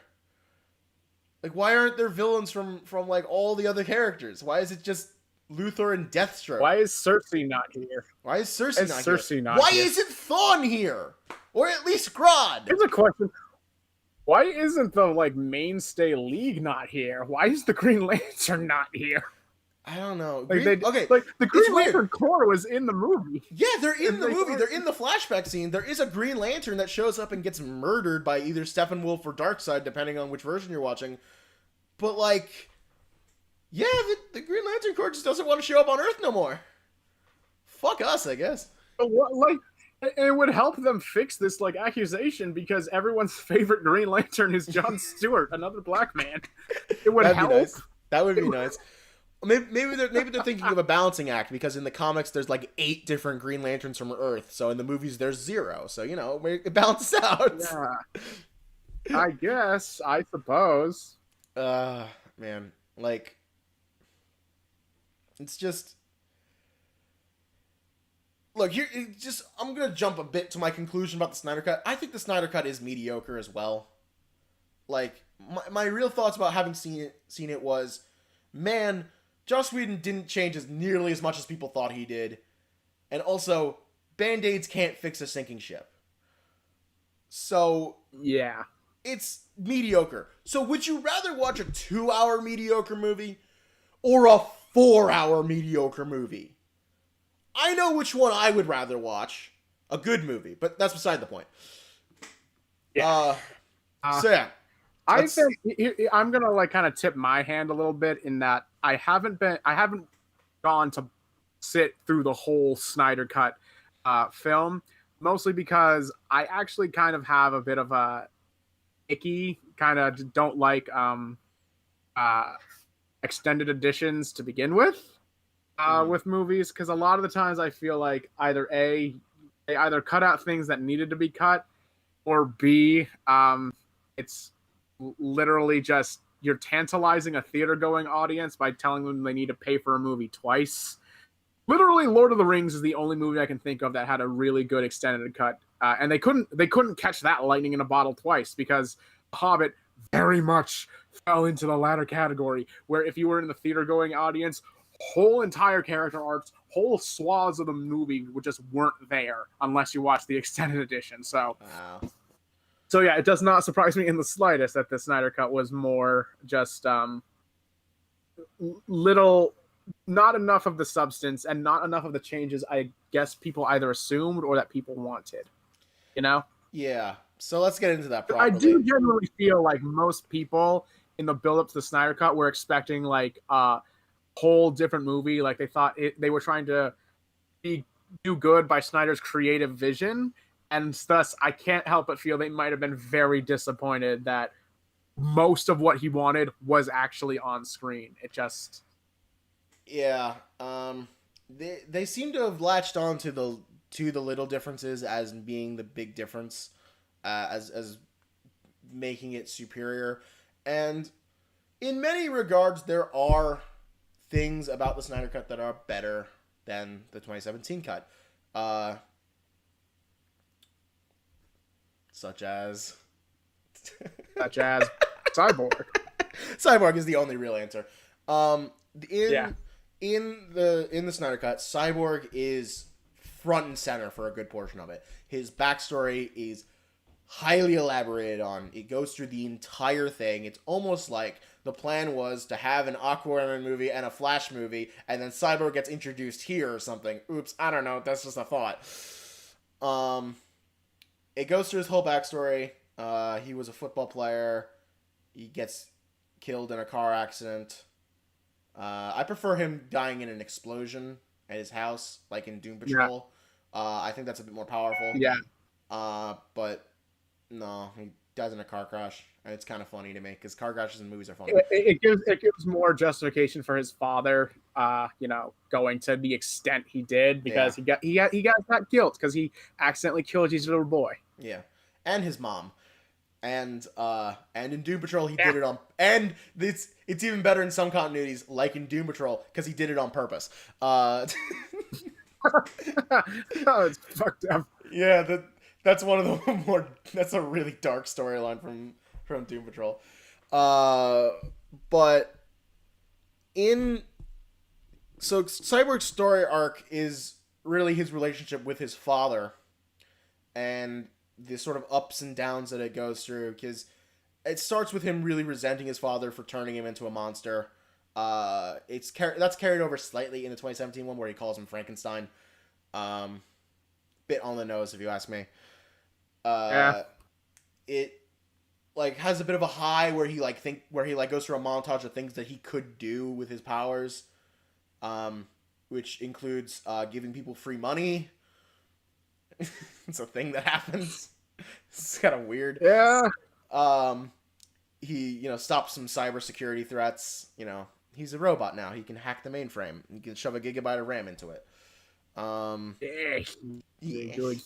Sure, it's possibly coming soon. I'm not joking about that. Oh boy. That's one of the things that I requested from my friend Emma to draw for me. I'm still waiting to see what she comes up with. But hopefully, I'm sure it'll be great. It might be the only piece of merch with Alfie's on it that you'll ever want, John. So yeah, it was a bit of a high. It dips down for a bit because he realizes that he's still a fucking cyborg. Yeah, that didn't make a whole lot of sense. But then he goes and saves his dad from being killed by Steppenwolf. And that's nice. Mm-hmm. And they're starting to come back together, and then they start to drift apart again, and then they sort of have this like mutual respect for each other for most of the movie. Silas kind of lets the League go and revive Superman. He could have like called. He catches them like with a coffin, going into the Kryptonian ship, and he's just like, and then Victor just kind of just looks at him and goes, "Don't worry about it." And he goes, "Nothing to see here, guys." Nothing going on. You can all evacuate the movie. And then he dies to give them a way to track the final mother box to Russia. I think it's supposed to still be in Russia. It's the same place where the climax in the first one was held, but there's no people to save. Which, I actually like that there was people to save in the 2017 one, because that's always something you want to see a superhero do. Save the people, keep the people safe. Yeah. And fight the big bad guys at the same time. Although I suppose it was painfully obvious where them saving people was added in later. Now that because they realized. Now that I've seen the Snyder cut. That whole family in the pickup truck. Yeah. They weren't there. They weren't there originally. Were they? Didn't happen. But yeah, he like kind of mourns his father for a little bit, and then realizes that he gave them the key to success, and he's like, "Yes, my father was cool. He died for a good reason." I guess. It's character development. It's a character arc. He's the only one in the fucking movie who gets one. Everyone else basically stays the same the entire one. Fucking Bruce has the weirdest characterization, where I think he went a little insane after Clark died, and he's just like has faith in God or whatever, just everywhere. He's constantly telling people, "I have faith," and walking away. Like, what is wrong with you? What are you doing? Are you okay? At least in the 2017 one, he was like broken up. He was like just trying to hold himself together. That's why he gave the reins to Diana and went to go kill himself against the parademons. Like, at least that was some development that made sense in some way. But in this one, he's just like, "Nah, guys, God's on our side. We're cool." Oh my god, what are you doing here? If I say a bad word, will you get banned off Twitch? Fuck you. No, you won't. Also, I'm not on Twitch. This is my friend Jacob. I don't know why he's here. Hi. We're live, by the way. Okay. Yeah, we're live. You're interrupting our discussion on the Snyderverse. I don't know. My dad was invited by your dad, and now I'm here. So. All right. Well. You have an opinion on the Snyderverse? Okay, anyway, do you have something to say about the Snyderverse, Mr. Kuba? What? Do you have something to say about the Snyder Cut, the Zack Snyder Cut? I have no idea what that is. Oh, he doesn't even know what that is. So anyway, I guess I'll just keep going. I guess. I know I'm off frame. It's the Okay. No, his shoulder is in frame. That's all that's there. That's fine. Now keep it there. All right, this got derailed real quick. But yeah, that's all Batman's doing. Superman wears the black outfit for basically no reason other than it's supposed to kind of be the return of Superman. That's it. He didn't deserve the costume change. I agree. He didn't deserve the costume change. No. You understand the black suit was actually there so that it would fit better in the black and white Snyder Cut remake. Oh yeah, definitely. I forgot about the black and white version. I haven't watched it, but like I've seen some clips, and I'm just like, why did you do this? Just why? Why did you just do that? You're nuts, dude. The cinematography and camera placement looks horrible. The lighting does not match up. Everything looks so. Everything. There's so much detail that was put into some of these CG models. You can't see any of them in the black and white cut. Just any of them. I genuinely feel like they only made this black and white version because they were sick and tired of people complaining how ridiculous in like daylight all the costumes looked. Well, like if you look at the 2017 cut and the Snyder cut side by side, the Snyder cut is so muted. Just like really so muted. It looks so much different. It sucks. I hate how it looks. It's so bad looking. Every scene. So like when I watch a movie that's over 2 hours long, I like to play editor, and I just think what could have been cut. And there are so much fluff in some of these scenes that just go on forever that could have been cut down or just simplified or shortened or anything. Like fucking Queen Hippolyta calling upon, sending the arrow to call upon Diana. That was like 5 minutes in the Snyder Cut. That whole bit was 5 minutes long. In the 2017 cut, it's less than a minute. Like, that's how things can be cut down. It kind of feels weird because it feels like, if this was supposed to be 3 movies smashed into one, then why is it so many like individual scenes drag, or so many like fluff be added? Because that wouldn't have made for a better 3 movies. Yeah, it wouldn't have. It's just so ridiculously padded and just pointless, and like it doesn't get the point across better than the shortened version in the 2017 cut, even though the point is supposed to be somewhat different. It's not. Like, there's a few scene reorderings that honestly didn't make a lick of difference to me. Like,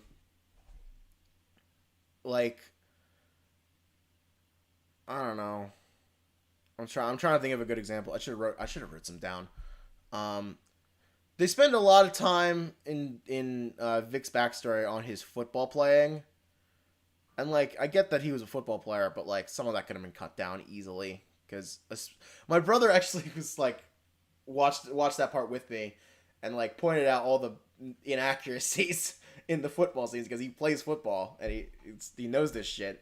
And how just bad playing everyone is. No one is tackling correctly, apparently. And that's why Vic is able to score a touchdown so easily. Because no one is tackling him correctly. Just jumping past him. No. I thought that was funny. What the fuck else? Fucking Barry trying to get a job as a dog walker. That whole scene was pointless. Didn't he also get like a new love interest or something? No, he didn't. I mean, I thought they were gonna introduce Iris, but they didn't actually. They really didn't. He got less. Like I said, he got less development. He's just there as comic relief. I'm trying to think what else. They kind of like make it seem that the 3 Marvel robots coming together would like kind of instantly destroy the planet. But then all of a sudden during the climax, it's like, no, we have time. We can do this. I don't know. That's kind of weak, I think. I want to talk about Darkseid. That's what I really want to talk about. So Steppenwolf. All right, the new big bad. Steppenwolf got fixed. He got real spiky for sure. But Steppenwolf is a lot more like his comic book counterpart, where he is a general that Darkseid deploys to take over a planet and blow it up, because that's what he does. But I lost my train of thought. Sorry. So anyway, in the 2017 cut, Steppenwolf comes to Earth in the ancient times and gets his ass handed to him by the tribes of man and all the gods and the Amazons and the Atlanteans and all that shit, and the One Lantern. Yeah. And that's fine. That's good. That sets a decent motivation for why he comes back to destroy the planet. In the Snyder cut, it's a young Darkseid that comes to Earth and gets his ass kicked. And, like, that sounds fine on paper until you realize that this is supposed to be the guy we're terrified of. We're supposed to be scared of Darkseid. We're supposed to be trying to avoid Darkseid coming to Earth. In a post-Thanos world, you really can't have a bad guy of that, caliber without the genuine fear that they are going to win. Like, we're supposed to be living in a place where a big bad being beaten first time around is actually not the case anymore. Like, he gets his ass kicked. Like, he gets completely fucking destroyed in that fight. He doesn't stand a fucking chance. He gets zapped by Zeus's lightning. He gets hit by a lantern ring. He gets fucking impaled by Ares. Like, he gets fucking destroyed, man. And we're supposed to be scared of him. Like, and I think it's more annoying that it implies in this version that Darkseid waited to do this conquering of Earth until after Superman died, because he was afraid of Kal-El. That's not supposed to be the case. I don't like Darkseid's that. supposed I hate to that. Darkseid's supposed to want to make Superman one of his lackeys. He's not supposed to be scared of him. Darkseid is one of the few characters that Superman can cut loose on. That Superman can just use his full power on, because he still probably can't kill Darkseid.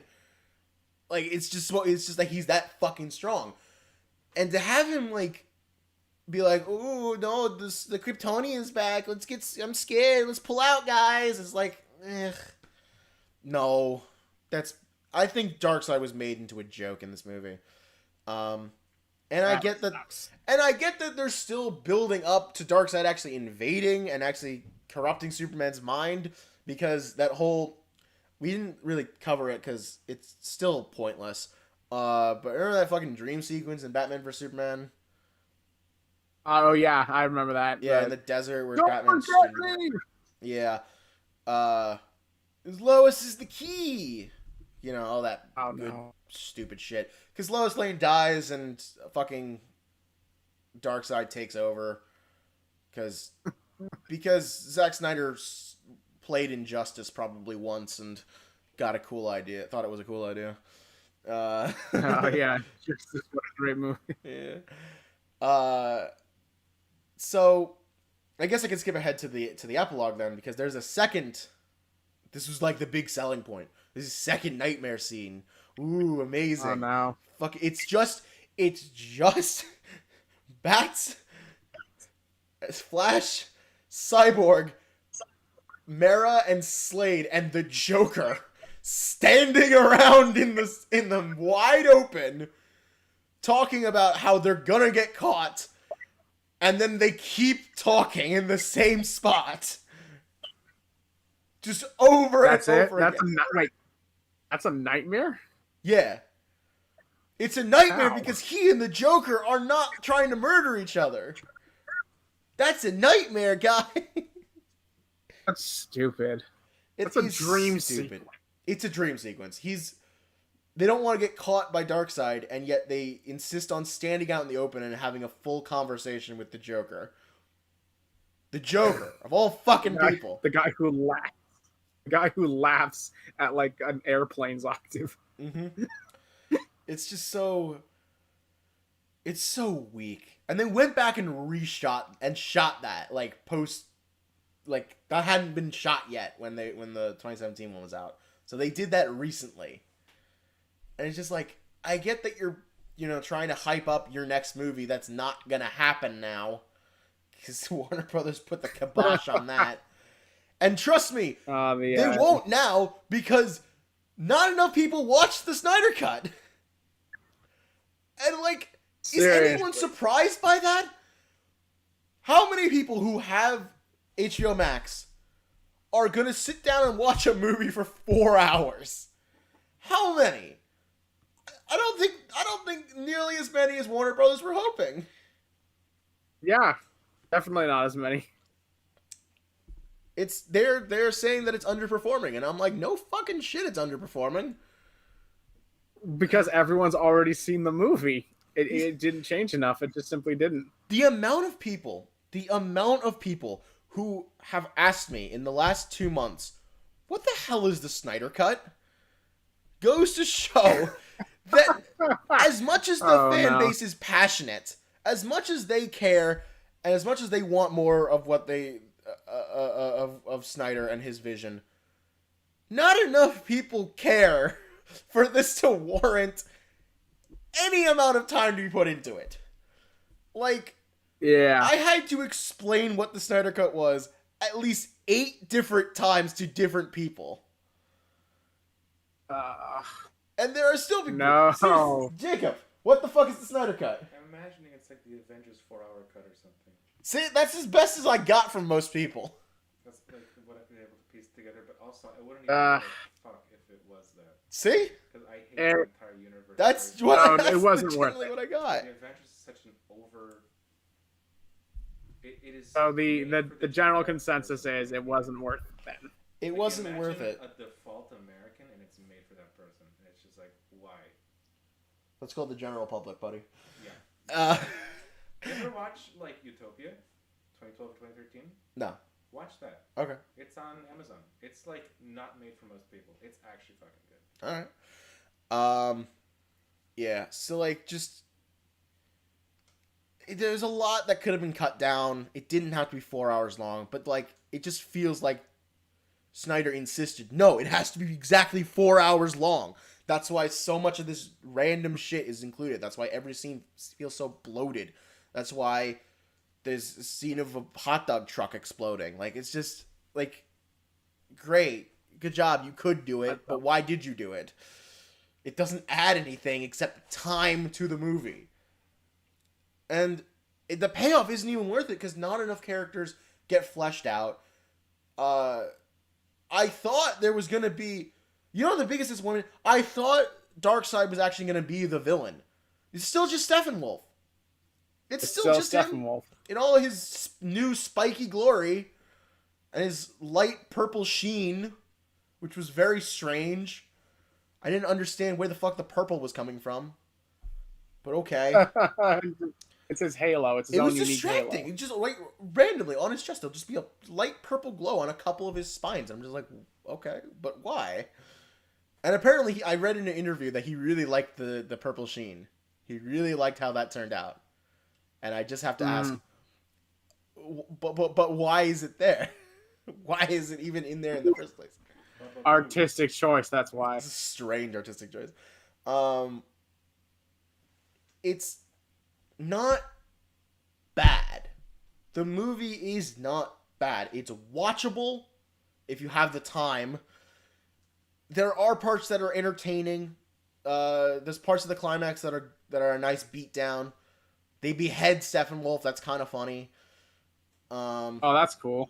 Granny Goodness is in the background. Yeah, if you're into that. Oh, there's two other cameos. So Ryan Choi is in the movie. He's not the Atom yet, but he's there. Mm-hmm. It was definitely there to set up. Excuse me, an Atom movie, which I would have liked to have seen if that could have happened. The Martian Manhunter. Manhunter. They plopped him in there. He gets so plopped in. So there's in both movies, Martha Kent gets foreclosed on, and she has to move. And then at the end of the movie, Bruce buys the bank and buys back their house. Because, well, frankly, that's the least he could have done. It seems fair to me. Yeah.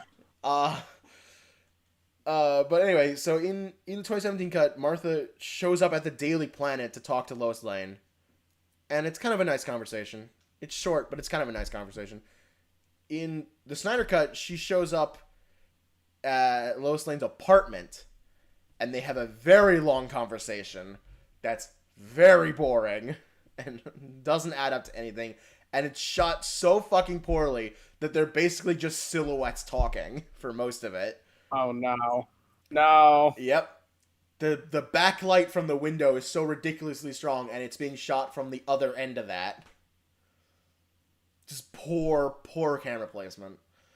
But then Martha Kent leaves, and it turns out she was the Martian Manhunter the whole fucking time. Dun, dun, dun. And no, I that actually, was the real. No, I fell out that of was my the chair real thing that they were laughing. upset that was actually the real thing that Zack Snyder was upset they cut out. Yeah, that Martha was the Martian Manhunter the whole time. I was laughing my ass off so hard. It was just the stupidest twist. It's just Martha Kent was the Martian Manhunter. But he shows up again after the second nightmare scene. Yeah, that was such a nightmare, guys. There was one parademon. It was so spooky. But Bruce wakes up in a cold sweat, and he walks outside, and this fucking John, the Martian Manhunter, just sort of floats down and says, "Hey, what's up?" Bruce is just like, "Hello, oh. it's I, John Jones." Okay. No, I wish he was, but he asked him. They have this very awkward conversation that's supposed to be setting up shit that's again never gonna happen. And Bruce is just like, "Hey, so what do they call you?" And I thought he was going to say John Jones, because he's like, "Oh, they've called me many names over the years." And I thought he was going to say, "Oh, I'm John Jones," because, that's literally his name, guys. But no, he goes, "Nah, some call me the Martian Manhunter," and flies away. And I just thought, like, considering how fucking xenophobic this Bruce is, like, literally xenophobic, like, actual aliens, I don't know if that was the right thing to tell him. I don't know. I hunt men. I Goodbye. hunts the men. And then Bruce goes, "Get the flamethrower," which would actually kill him. Yeah, wait, does he know that John Jones is like Martian? like, I don't know, like but he's dangerous. green, so he doesn't even show up in disguise. He's just fucking green man in cape. Wait, so is he like an actual like alien, like big head, Yeah. black eyes, or He doesn't got a huge head. Here's what I'm worried about. Given you said what like Jeff Johns and Wheaton and all the others were like doing, does he look like noticeably black? Yeah. Or like, why would they do this? Why would they do this again in the same movie? It's tragic. It's tragic. This is so much dumb. Like, I don't know. There's probably more I could say, but like, it's just getting nitpicky at that point. Don't make a 4-hour movie, guys. Don't. Learn to cut things down. 3 hours is too much still. There were a lot of things in Avengers Endgame they could have cut down, and it would have made the movie a lot smoother. It's just, you don't do it. Don't if you need to tell a story that's taking like 4 hours or more, make it like a mini series or a TV show or something. Yeah, I agree to that. Get yourself time spacing. Not all at once. Yeah. I know everyone loves binging now, so like whatever. I'm still not into that. Yeah. So we've been at this for 3 hours. Yeah. Oof. That's the fucking Snyder cut. Done. It's a mess. It really is. And like I said, Band-Aids don't fix sinking ships. There are improvements there are improvements over the 2017 one. There are things that are regressed, annoyingly, but there are improvements. I can't deny them. It is overall a better product, but the serious editing needed to have been done to make it what it should have been. So, yeah, that's my 2 cents on that. Yeah. Yeah. Oh boy. Who knows what the fuck is going to happen now? Because a bunch of the actors are saying they won't return unless Snyder returns. Ezra Miller, I think, was just outright thrown out of Hollywood. Yeah, he was blacklisted big time. Yeah. Amber Heard is on everyone's shit list now. So yeah, Aquaman's sequel kind of more or less got like a soft hiatus status. Yeah, with Amber Heard. They gotta replace Amber Heard. I mean, yeah, Mara is one of my favorite characters, but I'm just gonna straight up say it. Pretty much any white woman could have done it. Pretty much any black woman could have done it too. I don't care. I'm not picky. Just have her in like shadows for a good portion of the movies. That'll fix it. Oh my god. Have her voiced by a good. Yeah. she's in a bit more of the Snyder cut, and I heard someone say, "Yeah, this is why," with her bit in the nightmare scene. Like, yeah, this is why Amber Heard is our Mara, and I literally looked at the comments and everyone was just saying, but she didn't do anything. She just stood there. Like, just stood there. Since when has Mara been a big enough character that you've like you're dying on the hill of what actor has the right to play her? I mean, Mara has been a big character for a very long time, but like, again, she's got that old generic face. Yeah. It's just anyone can do it. It's not hard. I don't know. I just gotta look longingly. I would like Emilia Clarke to give it a try, personally. Mm. That's my 2 cents on her. Oh, another weird thing about all the Aquaman bits in both the 2017 movie and the Snyder Cut. Whenever they want to talk underwater, they always make this like air pocket. And I'm just sitting there watching that just like, but why though? You can breathe underwater. You can talk underwater. Wasn't the whole point of Aquaman having telekinesis because like his species communicated because it was difficult to like speak in water, so they just learned how to telecommunicate? Nah, they gotta make an air pocket so they can talk. It's just like so random. I don't know. This is some dumb shit. That's the DCEU for you. It's some dumb shit. But only some of it's entertaining. Yes. I mean, there's stuff to look forward to. The Suicide Squad looks amazing. The Batman's looking pretty good. Isn't it? King Shark is a shark. Like, what do you want? He's voiced by Sylvester Stallone, and he's adorable. I love him. Dude, James Gunn was not expecting that reaction to King Shark. Like, no, he's been on Twitter. He's been on Twitter ever since the first trailer came out, and he's been seeing all the fan art and all the like little compilations about King Shark, and just going, guys, King Shark fucking eats people. Like, what are you doing? What's wrong with you all? Everyone's like, he's so cute though. It's like he's a man-eating monster. Stop it. He's generally concerned about his fans because they love King Shark. Now he might recut the movie so King Shark doesn't die. I don't know. Because he's totally gonna die. Maybe he'll recut the movie so that King Shark isn't eating people. Give us the gum cut. Yes. King Shark is a shark. I've been quoting him all fucking week. Hand. Yes, that is your hand. And he looks so happy. Yeah. It's wonderful.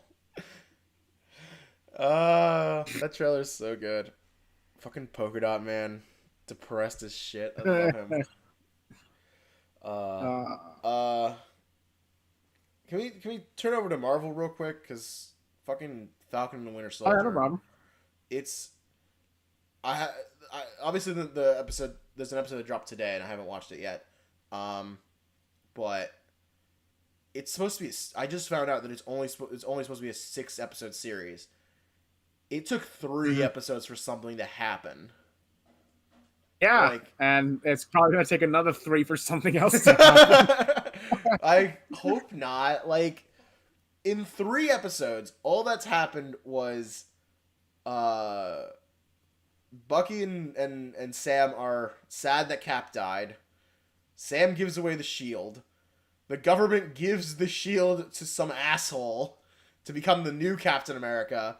The new Captain America. He's Yeah. a crony. He's a government crony now. Dun, He dun. really is a government crony. We found out there was a black Captain America. That was kind of interesting. Well, I thought that was supposed to be his partner. No, Not there was a black super soldier back in the 50s. They said that fought in Korea, and then he was basically turned into a government lab rat because racism. Why are super soldiers just popping up everywhere now?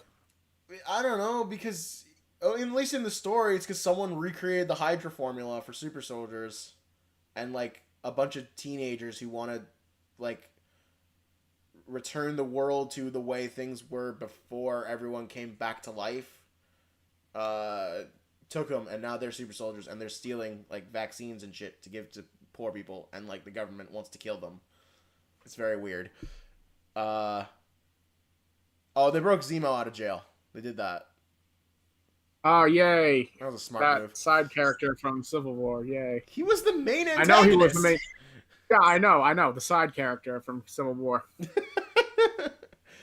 Oh my god! At least he's got the mask now. He looks like he does in the Yay! and they established that he's a Baron like he is in the comics. Oh, well, they did that too? Yeah, that was kind of random. But yeah, not much happens until episode 3, and then a couple of things happen. And now I have no idea what happens in episode 4 because I haven't watched it yet. I don't know. The new Captain America, I think they're definitely trying to say that he's an asshole. I think that's what they're going for. Why do I get the terrible feeling he's gonna be kind of like a The Boys character, where like it's literally just PR. That's why people like him. When in truth, he's a complete another piece of shit. Well, he hasn't killed anyone yet, so That we know of. yeah, that we know. I mean, he was a soldier, so. I mean, Cap's definitely killed some people. You don't question him. No, he was a soldier in World War II. Of course he killed people. We have video evidence of him shooting people with guns. Yep. Oh my god. Yep. I think the show is okay. Like, I know a lot of people who are like ecstatic about it. Our friend Kevin is very ecstatic about it. I think it's just all right. It needed its first 2 episodes to premiere on the same night, like when they did WandaVision. Its first 2 episodes came out the same night, because it starts so slow. Basically, almost everything in episode 1 is like completely a non-issue. There's like minor plot points that could have been covered way faster because they take the entire episode. Yeah. This is a pain in the ass. The action is kind of mediocre. It's trying to replicate the Russo style, which is, in my opinion, a very bad action style. Like my opinion on the Winter Soldier is that it's a great movie if you take out all the action scenes, because the action scenes suck. You can't see what's happening. The scene on the boat gives me a headache. They cut too quickly and the camera's moving too quick and it's not choreographed. The fighting is choreographed. The camera wasn't choreographed. It's like they spent all this time working on where they're going to fight and spent 0 time where they're going to put the camera to capture it. So it's constantly missing the hits. And it's cutting too quickly. So So even if it does hit it, even if it does capture the hit, you don't see it very well. It's just bad fight choreography. Yeah, that can be bad for, you know, a hero action game thing, movie, what am I saying? It's Falcon and Winter Soldier is not that bad. Like, not even close. It's just not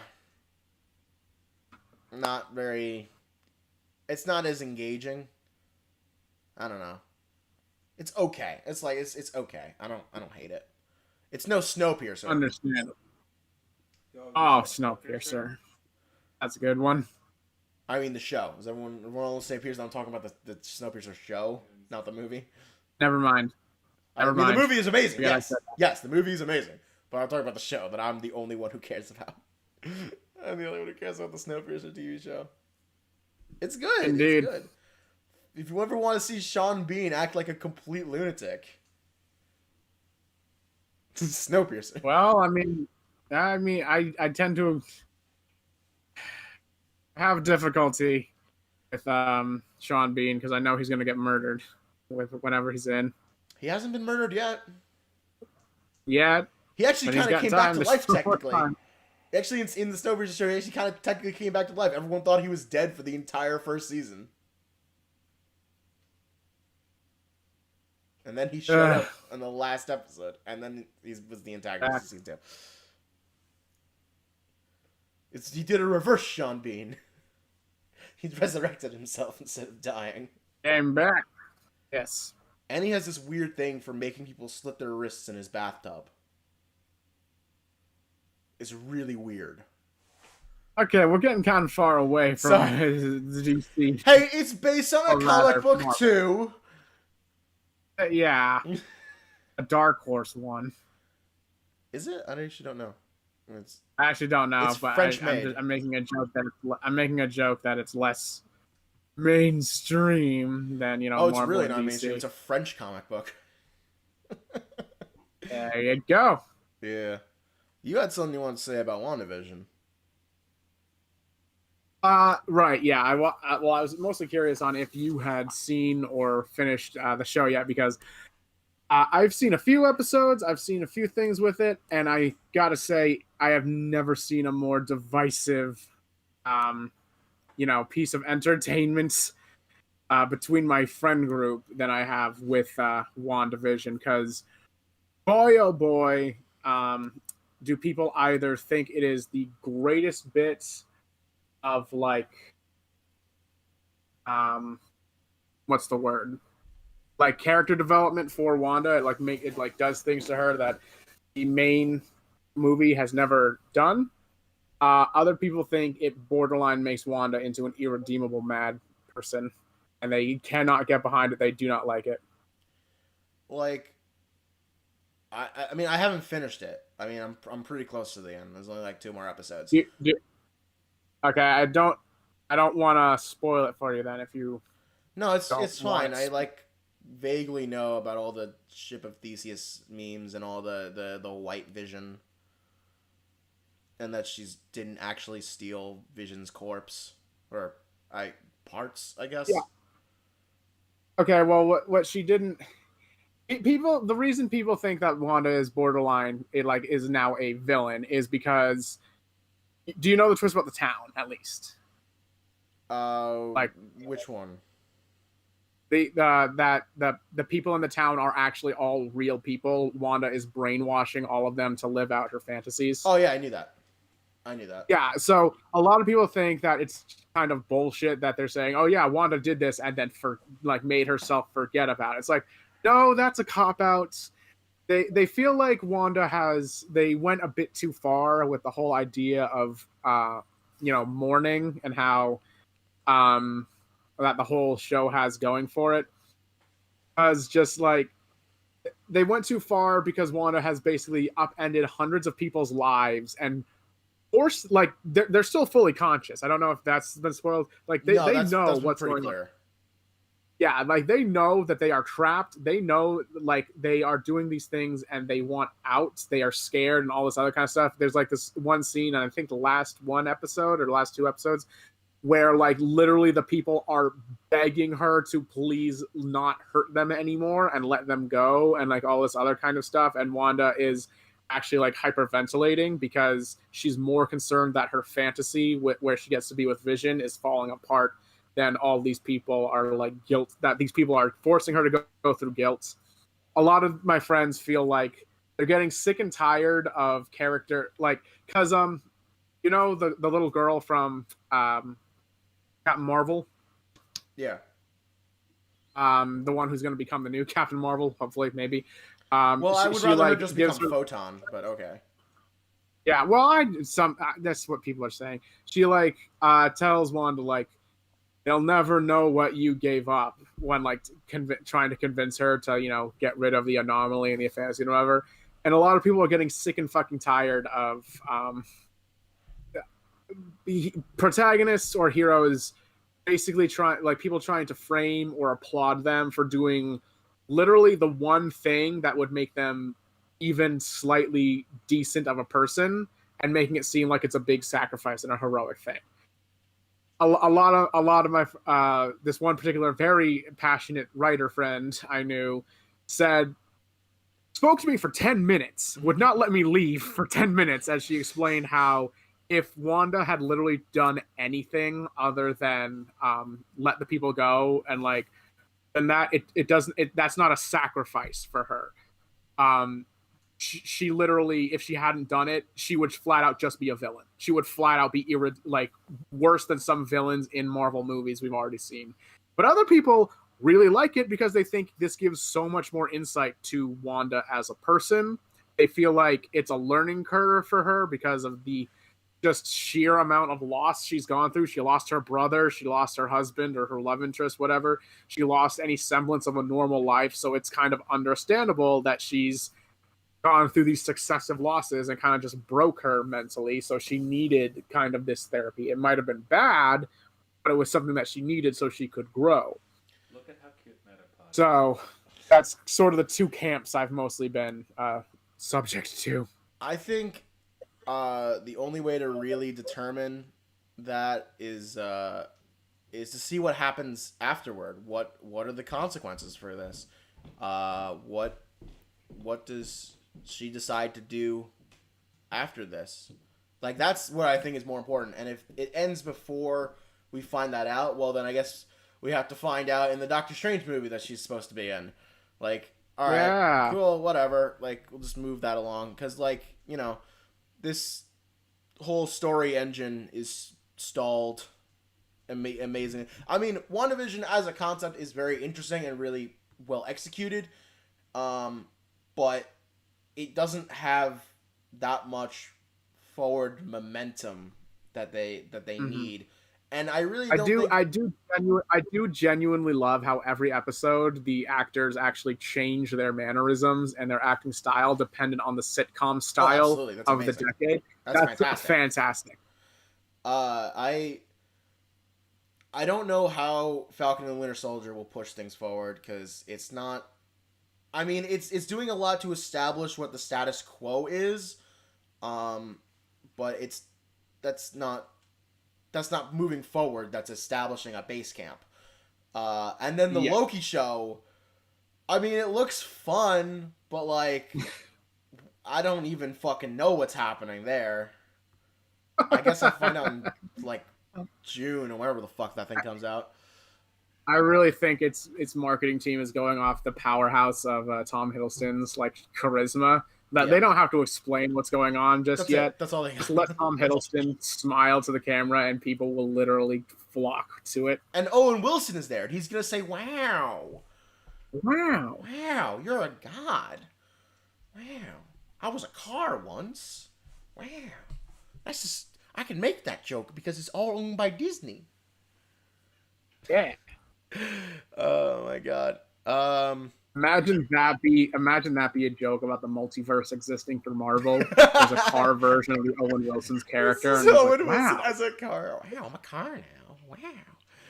Oh my god.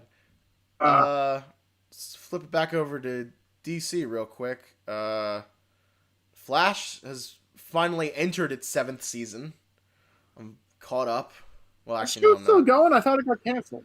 Oh no, that was Arrow. I'm No, stupid. well, Arrow didn't get canceled. They ended it, which I mean, first of all, yay! I hate Arrow. I hate it so much. One of the greatest things about Crisis on Infinite Earths, one of the reasons that it is one of the greatest events of TV history, is I got to see Arrow's Oliver Queen die twice. Yeah, you hated Green Batman. Hate Green Batman. I hate Lost, the superhero show. I don't like it. It's not good. I haven't even fucking finished it. I'll finish it eventually. I mean, it's like one of those things where it's like, I want to do a video about it, like in the style of Doom Patrol Season 2 in a nutshell, but the whole thing is just going to be me angry. Like, it's just going to be a big old, like, this is stupid. No. That's why I don't want to do about shows I don't like. It's it's like a bunch of like the summations or the nutshell things and just your face in the corner glaring at what's happening in our skits.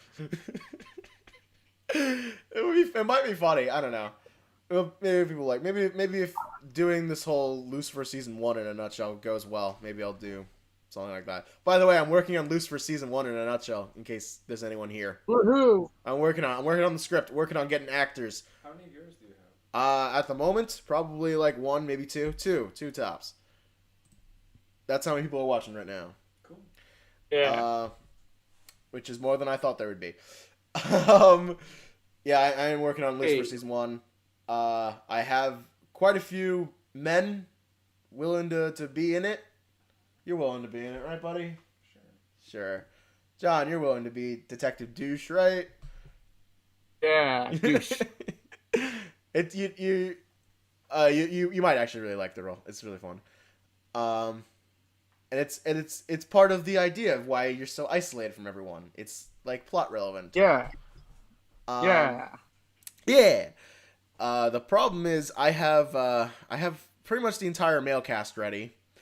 I have 0 women. So that's well, you know what is a thing. woman if not a man wearing a wig? Am I right? See, I can get away with that for at least 2 of those characters.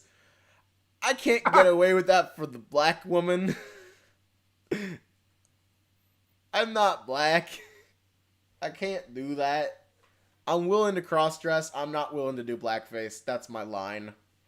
You'll never be Canada's president. Yeah, I mean, fair enough. Fair enough. Yeah. Well, I mean, the script's not done yet anyway, so, you know, whenever the script gets done. Well, here's the thing. What's better, writing out the black characters or finding someone to... I did that once for Doom Patrol Season 2, and I felt bad about it, so I can't do it for this one because she's too important.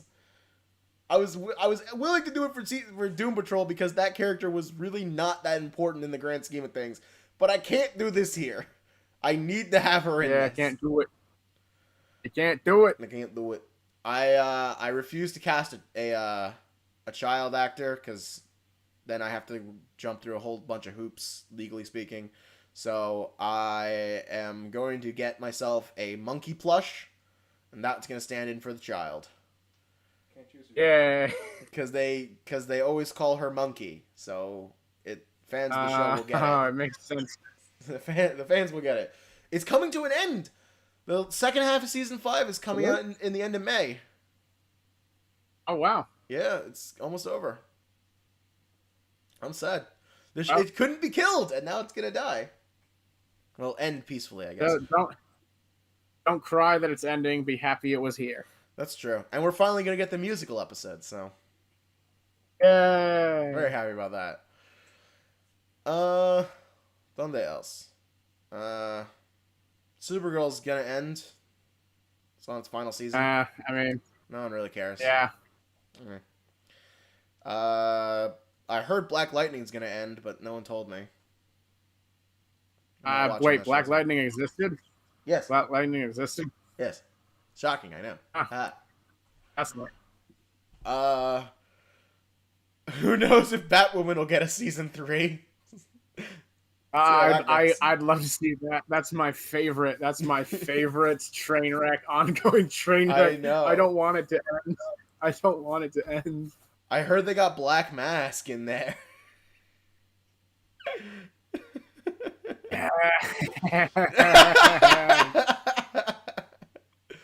Oh no. Oh man. Yeah. I'm just waiting on my Stargirl season 2. They keep telling me summer. That's all I'm getting. Summer of this year. Like, but when? Vaguely Vaguely in the warm time. Like, Stargirl is so fucking good. Like, it's actually so fucking good. You just need more of that. Baton. I think we're all out of steam. I think we're all clocked out. 3.5 hours. Not bad. So anyway, I don't plan on going back to weekly recordings because that's a lot of effort. In fact, and I don't have the time. Back to nightly recordings. Wow. Nightly, yeah, baby. Nightly 3-hour recordings. Nightly 3 hours. Every night, 3.5 hours 100 material. years, 100 years. 100 years. Edge Studios. But so we are planning on doing a recording session. I don't know, probably either later this month or next month for a few more guessing videos because those are popular. You know, a few last hurrahs on that. A few twists this time. Who knows? We'll see. Well, unique. We still got some stuff to discuss about that, like times and content, you know, all that shit. I'm gonna be working on Lucifer season 1 in a nutshell. Hopefully that'll come out before the fall. That's my goal. We'll see what happens. We're gonna be doing some more streams soon. We're gonna do some Yu-Gi-Oh streams because I finally got on Dual Book. Woohoo! Some Yu-Gi-Oh streams. John, you should get on Dual Book. Learn how to play Yu-Gi-Oh. Play some Yu-Gi-Oh. I used to know how to play Yu-Gi-Oh, but I stopped. I can teach you up to XZ summoning. Because that much I know very well. And then everything after that, I really don't. Pendulum summoning, I kind of know, but I don't want to use it. I have one pendulum deck. That's it. But it's only because I like Odd Eyes. Everything else sucks. Everything else sucks. So, yeah, we're working on that. Working on videos with my friend Jake on his channel, Games Dean. Go check that out. We made a few videos, some Smash videos together. A couple other weird shit. We found a mode in JoJo's Bizarre Adventure Eyes of Heaven that we fell in love with. It's the fucking Darby poker game mode. You just play Darby in poker. We just I don't know what this is about that one, but we just love playing that so much. Oh no! It's so much fun. You just if you know what you're doing, you can just win every single turn. Every hand you can win. It's easy. It's weird, but it's fun. I might sometime in the future I might do a stream playthrough of Eyes of Heaven. I would like to do that because, you know, JoJo's and shit. JoJo games for a JoJo channel. Yeah. Definitely gonna talk more about Stone Ocean as that gets closer. Definitely gonna do more One Piece stuff because people seem to like that, and that's cool. I'm all for that. I guess less superhero stuff because people don't seem to care. That's fine. Yeah. Whatever. I don't give a shit. I still pay for my comics. What else? I'm trying to think of anything else before we turn this off. Anything that's important. I can't think of anything now. Nah, I really can't think of anything that's important. Go see the Suicide Squad when it comes out. # not ad. Bye-bye, everyone. Bye-bye. Ended the swing.